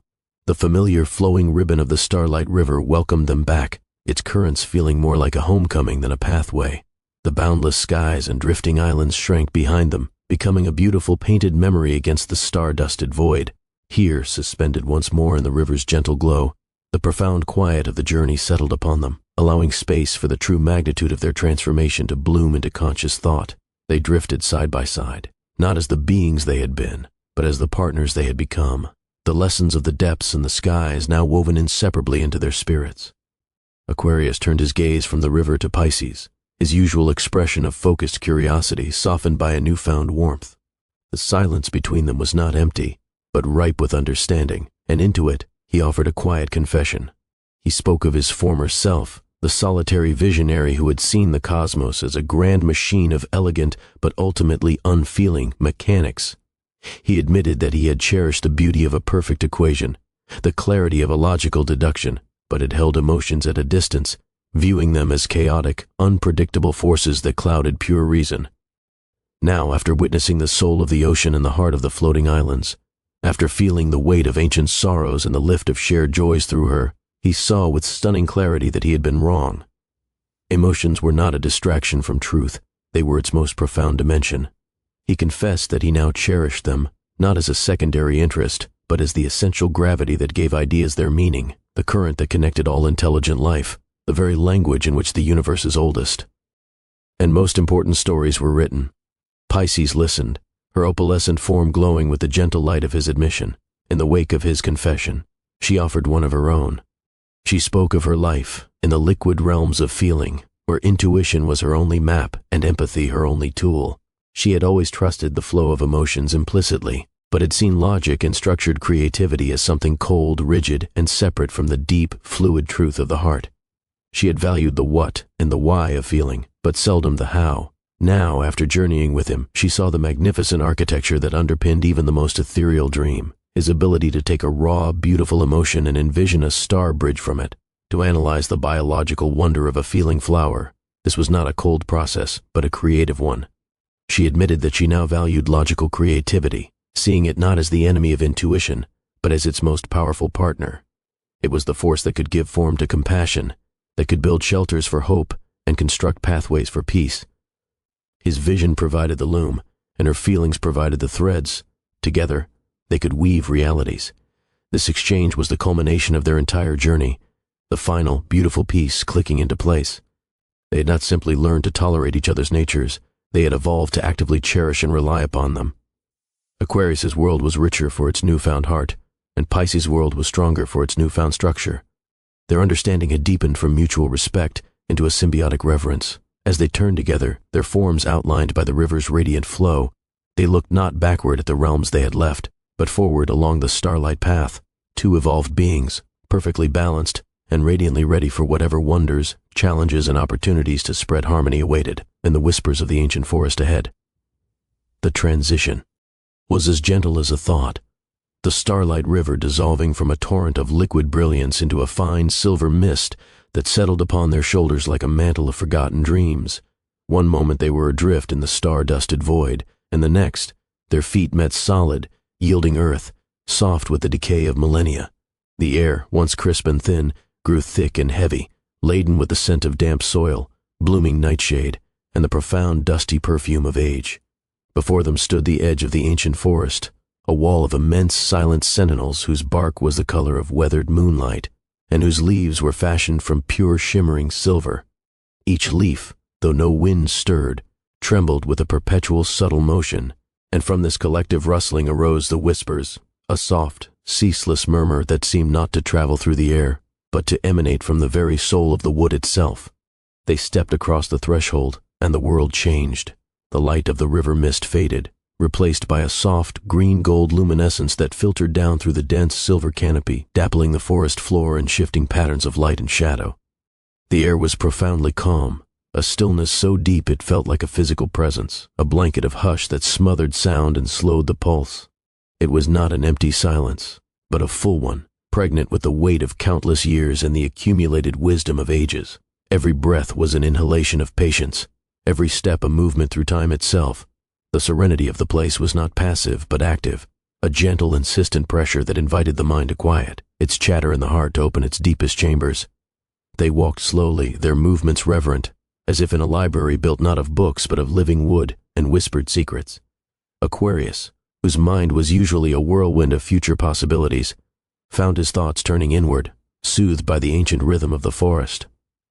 He observed the intricate patterns in the moss that clung to the roots of the great trees, patterns that seemed to map forgotten constellations or tell stories in a language of slow green growth. Pisces felt the tranquility seep into her, a balm more profound than any she had known. The emotional cacophony of other realms was absent here, replaced by a single, unified feeling of enduring peace. The whispers did not speak of individual joys or sorrows, but of a collective, timeless knowing, a wisdom that had seen galaxies born and die and had learned the value of simply being. Together they moved deeper into the emerald gloom, two souls absorbing the profound serenity, their very beings expanding to hold the quiet, ancient grace of the whispering woods. As they wandered deeper into the emerald gloom, the whispers of the forest began to differentiate, no longer a single hum of ancient wisdom, but a complex chorus of distinct voices. To Pisces, each murmur was a unique emotional signature, a tone painted with the colors of feeling. One whisper, soft and sighing from a willow-like tree with drooping silver fronds, carried the gentle melancholy of a long-lost love, beautifully preserved and no longer painful. Another, emanating from a sturdy oak with bark like carved ivory, thrummed with the steady, resolute pride of a guardian who had stood watch for eons. She could feel the playful curiosity from a cluster of younger saplings, and the deep, forgiving compassion from an ancient, sprawling fig whose roots formed a natural archway. She moved through this symphony of sentiment, her empathetic soul translating the silent language of the woods, understanding the forest not as a collection of trees, but as a community of feeling, each member contributing its emotional note to the serene, timeless harmony. Aquarius, walking beside her, perceived the whispers through a different lens. His mind, trained to find patterns in the chaos of the cosmos, detected a subtle but undeniable logic in the sounds. He noticed that the whispers were not random. They followed a rhythm, a complex, overlapping pattern of frequencies that shifted with the time of day, or what passed for day in the perpetual twilight of the forest. The higher fluting notes often coincided with the gentle rustling of leaves on the eastern-facing trees, while the deeper resonant hums seemed to originate from the oldest, most central groves. He began to map the acoustic landscape in his mind, seeing the forest as a grand organic instrument. The whispers were not mere emotion, they were data, a coded language of growth, decay, seasonal change, and celestial alignment, a slow, patient conversation between the trees and the universe itself, speaking in the ancient mathematics of life. They did not speak of their separate perceptions, but a quiet, mutual appreciation bloomed between them as they walked. Pisces would glance at Aquarius, seeing the focused light in his eyes as he deciphered the logical patterns, and she felt a surge of gratitude. His understanding of the forest's structure did not diminish its emotional truth. Instead, it gave that truth a framework, a skeleton of reason upon which the flesh of feeling could hang. He was reading the grammar of the whispers, and she was understanding their poetry. In turn, Aquarius would watch the subtle shifts in her expression, the way a slight smile would touch her lips at a whisper of joy, or a soft sigh would escape her at a thread of sorrow. Her emotional deciphering gave the logical patterns he detected their meaning in their soul. The data was no longer cold, it was the heartbeat of a living, feeling entity. Together, their skills created a complete and profound understanding of the ancient forest. His logic explained the how of the whispers, their patterns, their origins, their place in the physical ecosystem of the woods. Her empathy explained the why, their purpose, their emotional content, their role in the spiritual ecosystem of the realm. One without the other would have been a partial truth, a story with only the words or only the music. But combined, they experienced the forest in its full, magnificent entirety. They saw it as a perfect, self-sustaining system where thought and feeling were not just balanced, but were one and the same. The whispers were the thoughts of the trees, and those thoughts were pure emotion. In the heart of the whispering woods, the visionary and the dreamer finally achieved a perfect, silent synthesis. Their journey no longer about learning from each other, but about seeing the universe as a single unified whole, perceived through their now indivisible perspective. The heart of the ancient forest was not a place one found, but a presence that revealed itself when the seeker was ready. The silver-leaved trees, which had murmured their disparate secrets, now began to arrange themselves into a vast concentric circle, their trunks so wide it would have taken 100 strides to circle their base. The whispers coalesced, merging from 1,000 individual voices into a single, resonant hum that vibrated through the very soil. In the center of this natural amphitheater stood a tree so ancient it seemed to be made of time itself. Its bark was not silver, but the deep dark gray of a moonless midnight, etched with spiraling patterns that told the history of cosmic winds and stellar migrations. Its branches did not hold leaves, but clusters of softly glowing fruit that pulsed with the light of captured nebulae, and from its core emanated a warmth that felt like the concentrated wisdom of the universe. This was the elderwood, the speaker for the forest and a chronicler of cosmic secrets, As Aquarius and Pisces approached, a low, melodic thrumming filled the air, a sound that was not heard with the ears but felt in the marrow of one's being. The tree's consciousness reached out and enveloped them, and in their minds, a story began to unfold, the story of star formation. It was not a dry recitation of facts, but a breathtaking sensory epic. They were plunged into the heart of a vast, dark nebula, feeling the immense, patient cold of the interstellar dust. They witnessed the first tentative tug of gravity as a pocket of gas began to collapse, a slow, inexorable inward spiral that felt like a cosmic sigh. Then, the ignition, a violent, glorious burst of light and heat as nuclear fusion roared to life, a primal scream of birth that sent shockwaves through the fabric of space.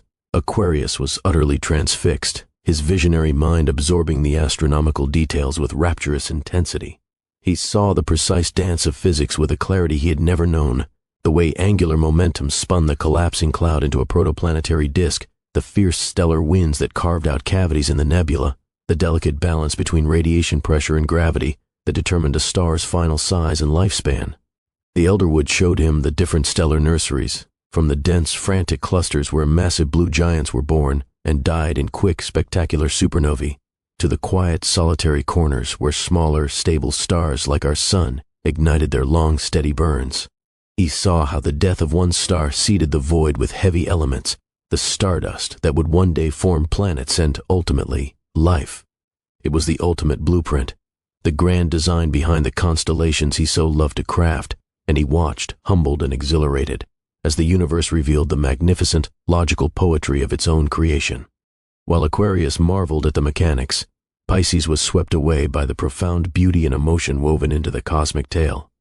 She did not just see a nebula collapse, she felt its longing, the deep, silent pull toward becoming. The ignition of the star was not just a physical event, but a surge of pure, ecstatic joy, a brilliant declaration of existence that brought tears to her eyes. She felt the fierce, nurturing love of a young star for its fledgling planets, the gentle, steady patience of a red dwarf burning for trillions of years, and the noble, self-sacrificing sorrow of a supernova whose catastrophic death was an act of ultimate generosity, scattering the elements of life across the void. The story was one of creation and destruction, of solitude and connection, of fierce, brief fires and enduring, gentle glows. It was a narrative written in light and feeling, and it moved her more deeply than any whispered, secret, or emotional echo ever had, revealing the universe not as a cold machine, but as a living, feeling, and infinitely beautiful heart, beating with the rhythm of birth and rebirth. The vision of starbirth faded, leaving behind a luminous residue of understanding that seemed to hang in the forest air like motes of cosmic dust. The Elderwood's deep, resonant hum shifted in tone, becoming softer, more intimate, as if sharing a secret held close for eons. The new lesson was not about the grand mechanics of the universe, but about its soul. The tree conveyed that the harmony of all existence, the very state that allowed for beauty, life, and wonder, was not a static condition but a dynamic, living balance. It was the perfect, ever-adjusting equilibrium between two fundamental forces, the driving forward thrust of innovation and the deep, grounding pull of intuition. One without the other led to chaos, a universe of cold, sterile machinery, or a formless, directionless sea of feeling. True harmony sang only when the mind's brilliant spark was tempered by the heart's gentle wisdom.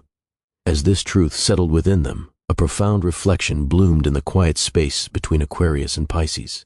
They looked not at the ancient tree, but at each other, and in that look, they saw the living embodiment of the Elderwood's lesson.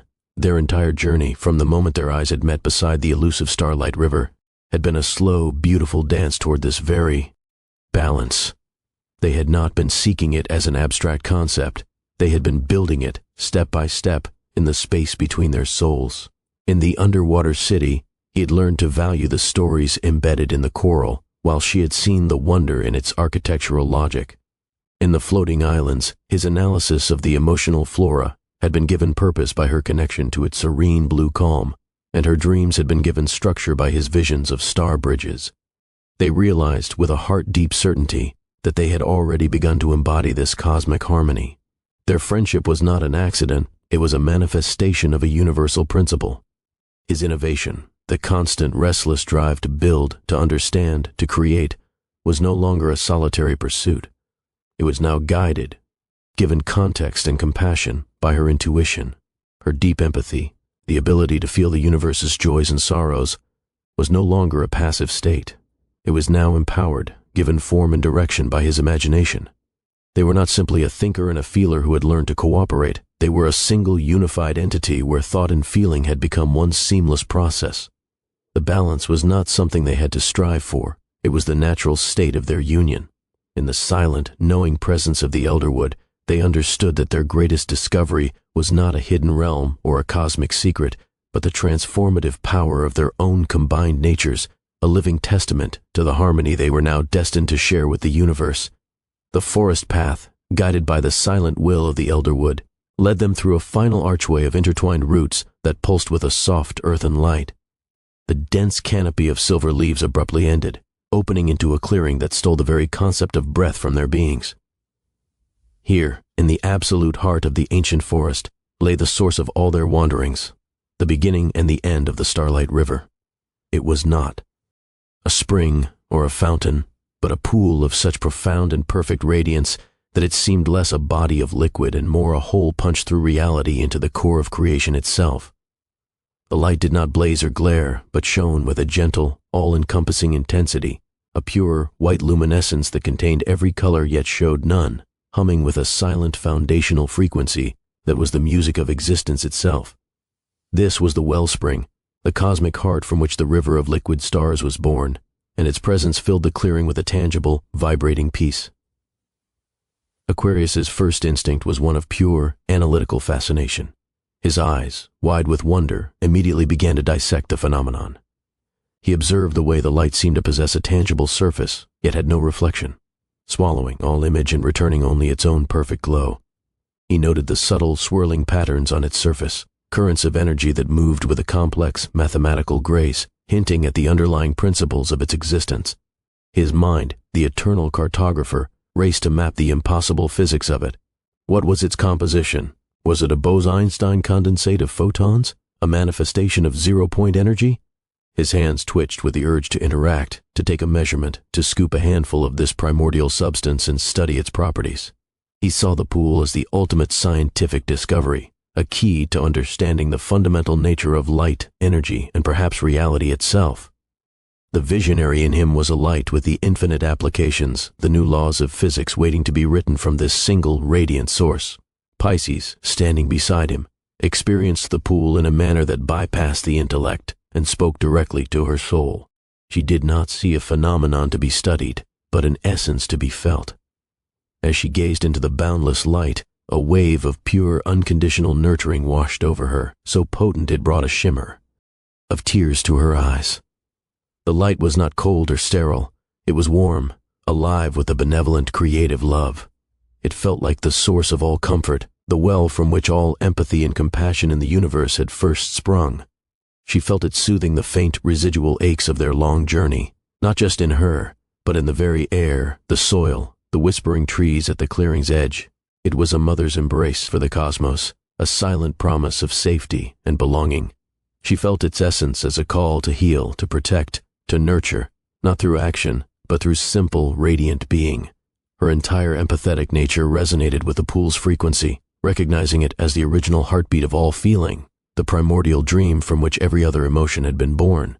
Their dual approaches to the wellspring were not in conflict, but stood as a perfect final testament to their journey. He saw the architecture of the cosmic secret. She felt its soul. He wanted to understand its mechanics. She wanted to commune with its spirit. One looked upon the source and saw the ultimate equation. The other looked and felt the ultimate love.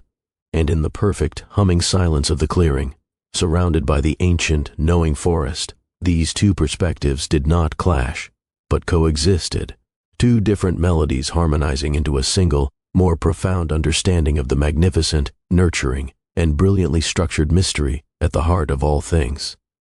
The longer they stood in the presence of the radiant wellspring, the more its silent humming frequency seemed to seep into their very essence, not as an invasion, but as a gentle unveiling.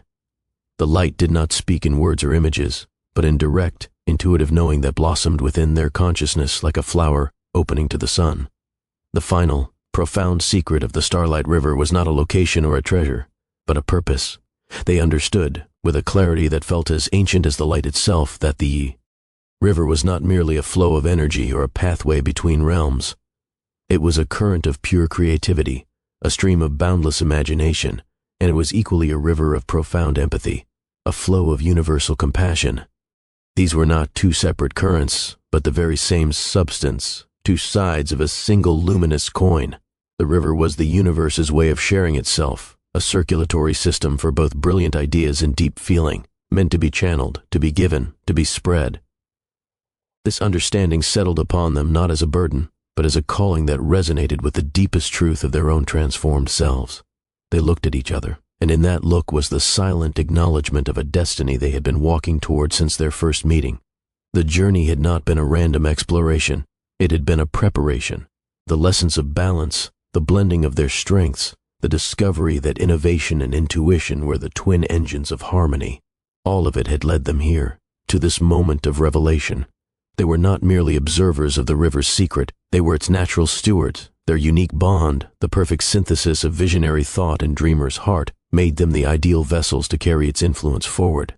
They felt chosen not by an external force, but by the alignment of their own souls with the river's fundamental nature. A shared resolve, calm and unshakable, solidified between them. The decision was not debated, it was simply known, as inevitable as the river's flow back into the cosmos from the wellspring. They would work together. They would become conduits for this dual current of creativity and empathy. Aquarius, with his mind now attuned to the heart's language, would help shape the river's imaginative potential into forms that could inspire and connect. Pisces, with her intuition now partnered with visionary purpose, would guide its empathetic essence to soothe wounds and foster understanding. They would travel the realms they had already visited and discover new ones, not as passive wanderers, but as active gardeners of calm, planting seeds of harmony wherever they went. They would spread the river's influence, a gentle, persistent wave of peace that would remind a fractured cosmos of its own inherent balance and interconnected beauty. Standing bathed in the light of the source, they accepted their role, two friends united by a shared destiny, ready to pour the calm, creative, and compassionate light of the Starlight River back into the waiting universe. In the lingering glow of the cosmic wellspring, a profound stillness settled over them, a quiet so deep it felt like the universe itself was holding its breath. The revelation of their shared destiny hung in the air, not as a weight, but as a luminous mantle of purpose.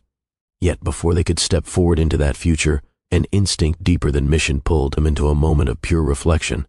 They turned from the radiant pool, their forms outlined by its eternal light, and found a simple, moss-covered log at the edge of the clearing. Here, in the heart of the ancient forest, with the source of all wonder humming behind them, they paused not to plan, but to simply be, to fully comprehend the journey that had woven their lives so inextricably together. As they sat in the serene hush, the tapestry of their adventures unfolded in their minds. The elusive river, the silent meeting of eyes, the descent into the azure depths, the ascent into the dreamlike skies, and the final walk through the whispering woods.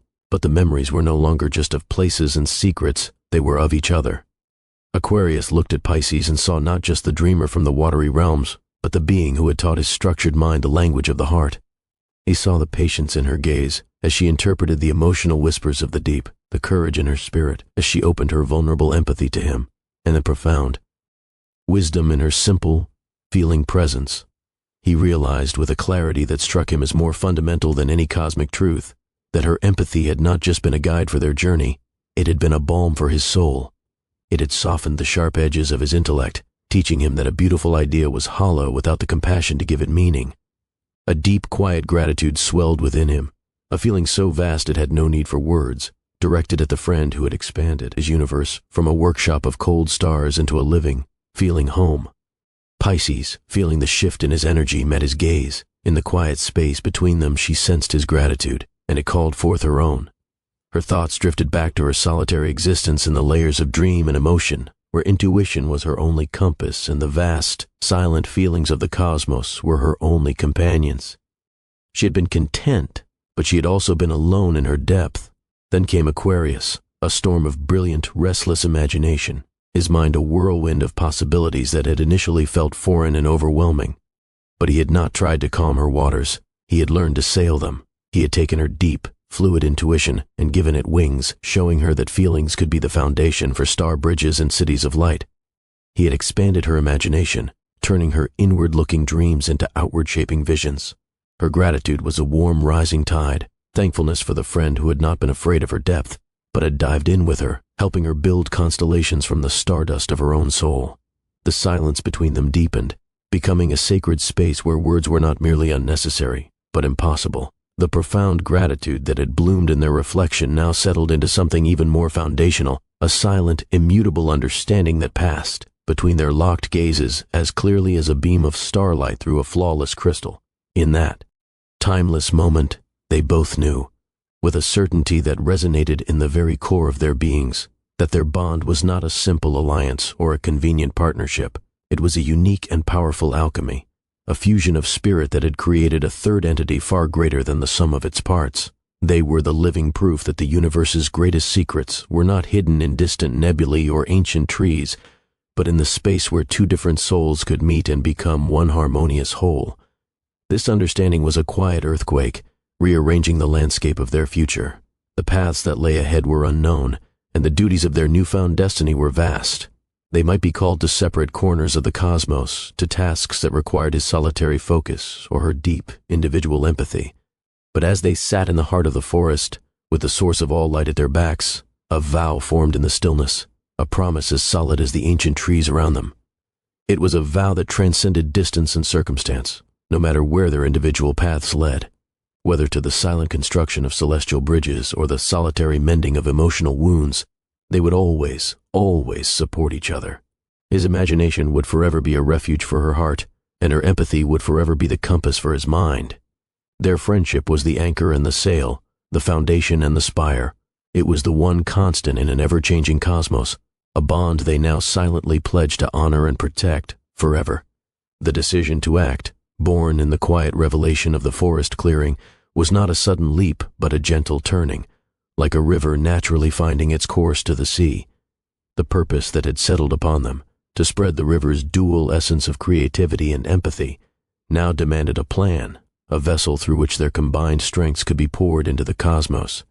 They retreated from the immediate presence of the radiant wellspring, finding a smaller, sheltered grove where the silver leaves formed a natural dome, filtering the eternal twilight into a soft, focused glow. Here, surrounded by the patient whispers of the ancient trees, they began to weave their first shared intention, a ritual of harmony that would be the first fruit of their united destiny. Aquarius's mind, now beautifully tempered by the empathy he had learned to cherish, became the architect. He sat with his gaze turned inward, his fingers tracing invisible patterns in the air. He envisioned not a forceful blast of energy, but a gentle, pervasive wave, something that could seep into the fabric of a realm as softly as starlight through a canopy.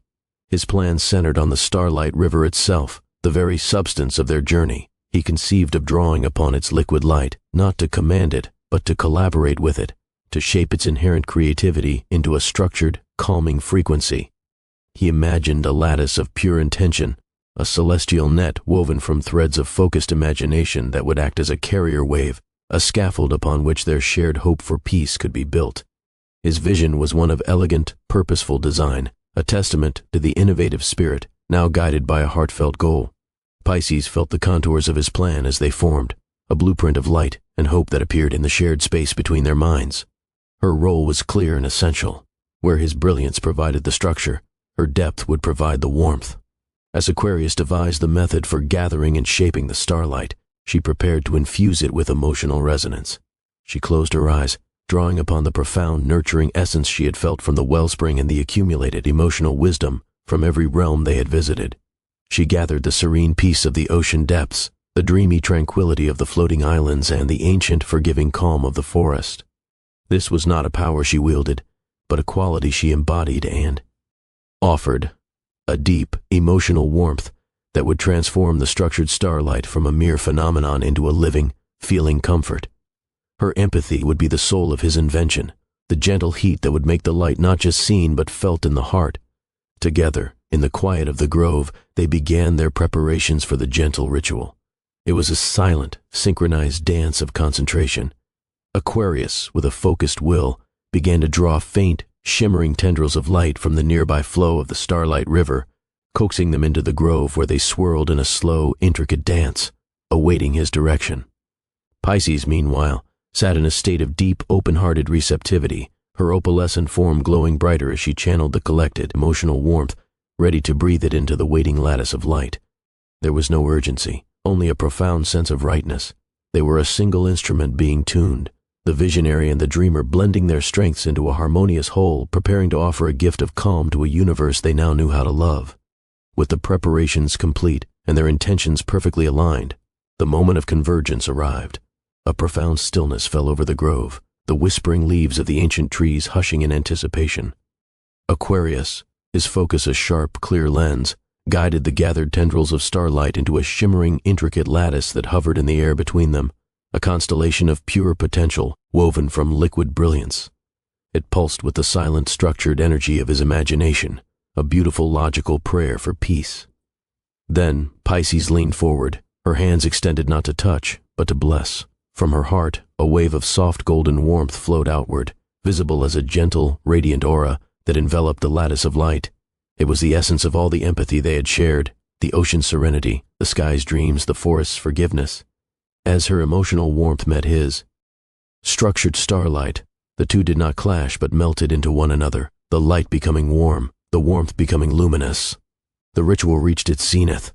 Following a silent mutual cue, Aquarius gently guided the now infused lattice downward, allowing it to settle upon the surface of the Starlight River, where it flowed through their grove. At the same time, Pisces, with a gesture of profound tenderness, cupped her hands and drew forth a measure of the river's own water, a liquid that was now both light and feeling. In a final, symbolic act of union, she let the water, shimmering with their combined essence, fall back into the river. The effect was instantaneous and breathtaking. Where the water met the infused lattice, a silent, expanding ring of pure, calming energy erupted. It was not a shock wave of force, but a gentle, pervasive wave of luminous tranquility, a ripple of blended starlight and empathy that spread outwards in all directions, flowing both upstream and down, following the river's path to every realm it touched. The wave of calm washed through the ancient forest, and the silver leaves stilled their whispers, not in silence, but in a deep, contented sigh. It flowed down to the ocean depths, where the glowing coral city pulsed with a slower, more serene rhythm, and the anxious flicker of the luminous jellyfish softened into a steady, peaceful glow. It rose to the floating islands, where the emotional flora bloomed in uniform, tranquil blues and violets, and the light beings shimmered with a collective, harmonious resonance.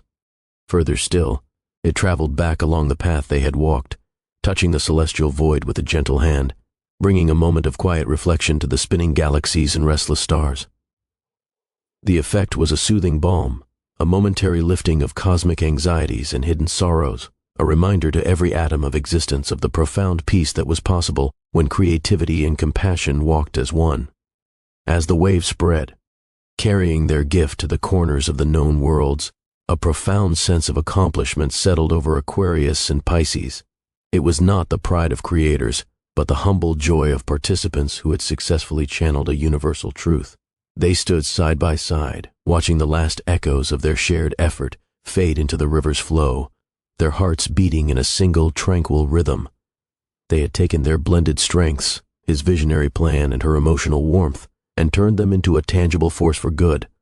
The quiet success of the ritual was the ultimate validation of their journey and their bond. In the gentle aftermath, surrounded by the forest's deepened peace, they felt not the end of a task, but the glorious beginning of their true work, a profound satisfaction glowing within them, as steady and enduring as the starlight itself. The journey along the Starlight River had reached its natural end, not with a dramatic conclusion, but with a quiet, inevitable parting of ways. The path forked gently in the star-dusted void, one branch flowing toward the structured constellations of Aquarius's celestial home, the other curving down toward the liquid, dream-filled depths that were Pisces' realm. They stood for a long moment at the junction, the silence between them filled not with sorrow, but with the profound fullness of their shared experiences. A final look, a silent exchange of gratitude and promise, and then they turned, each following their own tributary of light back to the familiar worlds they had left behind. The separation was not a severance, but a stretching of the bond they had forged, a thread of starlight and understanding that would now span the cosmos. Aquarius returned to his nebulous workshop, the place of swirling galaxies and silent spinning orbs. The soft starlight that had once illuminated only his blueprints and models now felt different against his skin, warmer, as if infused with the memory of watery depths and whispering forests. He approached his half-finished constellation, a complex design of interconnected stars he had been crafting before the river called to him. But his hands did not immediately resume their work. He paused, his mind's eye seeing not just the elegant geometry of the pattern, but feeling the emotional landscape it could create. He thought of Pisces, of the way she had taught him to listen to the heart of things. With a new intention he began to weave. He did not just connect stars, he connected feelings. Into the cold, brilliant points of light, he threaded strands of the serene blue calm from the ocean, the gentle, forgiving patience from the ancient forest, the dreamy hope from the floating islands. His constellations were no longer mere maps of the cosmos.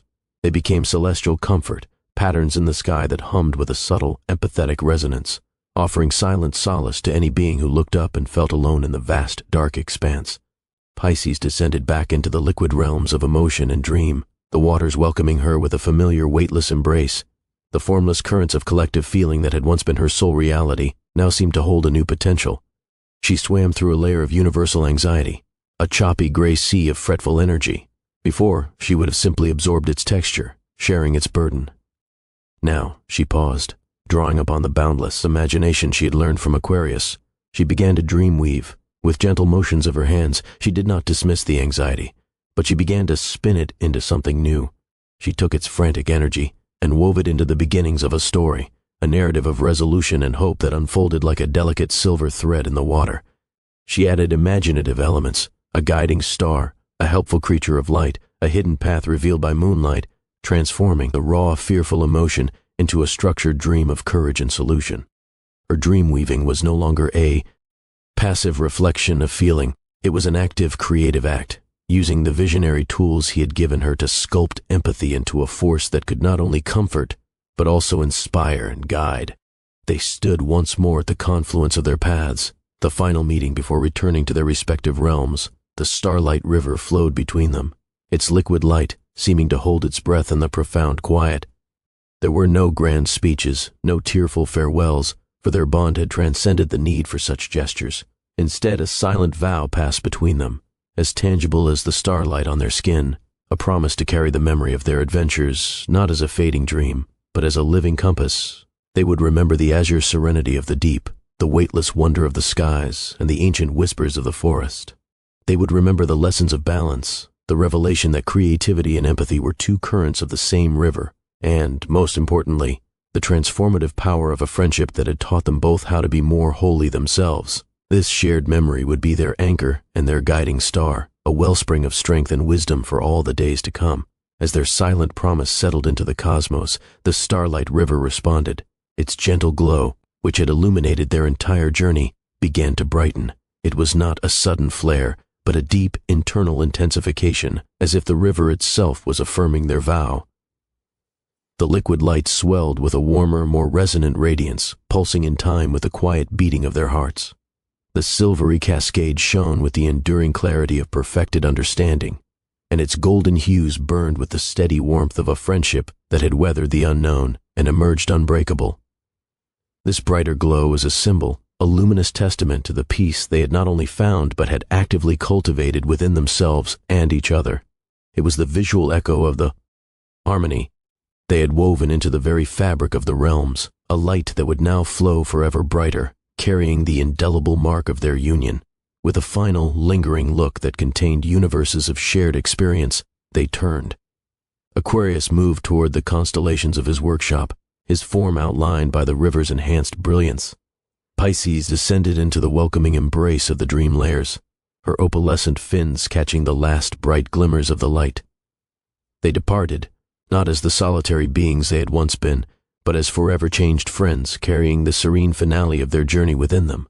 The starlight river flowed on, its path now eternally illuminated by the enduring peace of their bond, a serene and luminous legacy left in the wake of two souls who had learned to walk the universe together. Time, in the realms beyond mortal clocks, flowed like the starlight river itself, ceaseless, gentle, and marked not by ticks, but by the quiet accumulation of peace. The legacy of the journey undertaken by Aquarius and Pisces was not inscribed on monuments or shouted from celestial peaks. It was woven into the very atmosphere of existence, a subtle, persistent harmony that had taken root and flourished. In the ocean depths, the glowing coral city pulsed with a more profound collective serenity, its inhabitants communicating in softer, more understanding emotional hues. On the floating islands, the emotional flora displayed fewer jarring spikes of fear or anxiety, more often blooming in the sustained, tranquil blues and violets of contentment. Even the ancient forest seemed to whisper with a lighter, more hopeful tone, its ageless wisdom now tinged with the quiet joy of a lesson beautifully learned and applied. The realms, touched by the wave of their blended strengths, had learned to breathe in unison, a symphony of calm conducted by the memory of two friends who had passed through. From their separate homes, Aquarius and Pisces continued. Their work, their solitary efforts, now part of a silent, cosmic duet. In his celestial workshop, Aquarius crafted constellations that were more than navigational aids or artistic wonders. They were lullabies written in light, their patterns humming with the empathetic frequencies he had learned to value. A weary star traveler, lost in the void, might gaze upon one of his new creations and feel an inexplicable sense of being understood, a wave of comfort that eased the ache of solitude. He built, but he built with heart, and his inventions carried the gentle signature of a dreamer's soul. Far below, in the liquid realms, Pisces wove dreams that were more than reflections of feeling. They were guided narratives, imaginative journeys that helped navigate emotional turmoil. A being adrift in a sea of sorrow might find one of her dreams, a story woven with starlight and hope, and discover within it the courage to find a new shore. She healed, but she healed with vision, her empathy given direction and form by a visionary's mind. Though distance lay between them, their connection remained a constant, vibrant thread in the tapestry of the cosmos. They did not need to meet to inspire one another. A particularly brilliant constellation from Aquarius would send a ripple of warm, proud affection through the emotional waters where Pisces swam. A particularly profound, healing dream woven by Pisces would cause a flicker of deep, respectful wonder in the heart of the visionary as he worked. They were two stars in a binary system, forever bound by gravity, their light forever intertwined across the vast distance, each one's glow making the other's shine more brightly.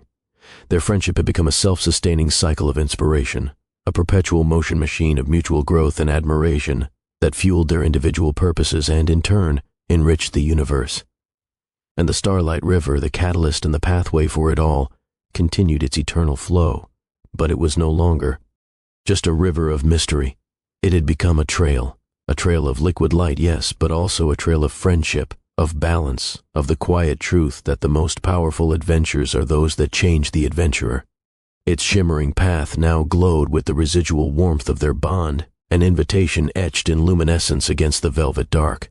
It beckoned to other solitary souls, other seekers of wonder, the curious, the intuitive, the lost, the brave. It whispered of undiscovered realms, not just of geography, but of the spirit. It promised adventures not only in the external wonders of floating islands and whispering forests, but in the internal landscapes of calmness and empathy. The legacy of Aquarius and Pisces was an open road of starlight, leading any who dared to follow toward the greatest discovery of all, that, in the quiet meeting of different hearts and minds, the universe itself finds its most perfect, serene, and wondrous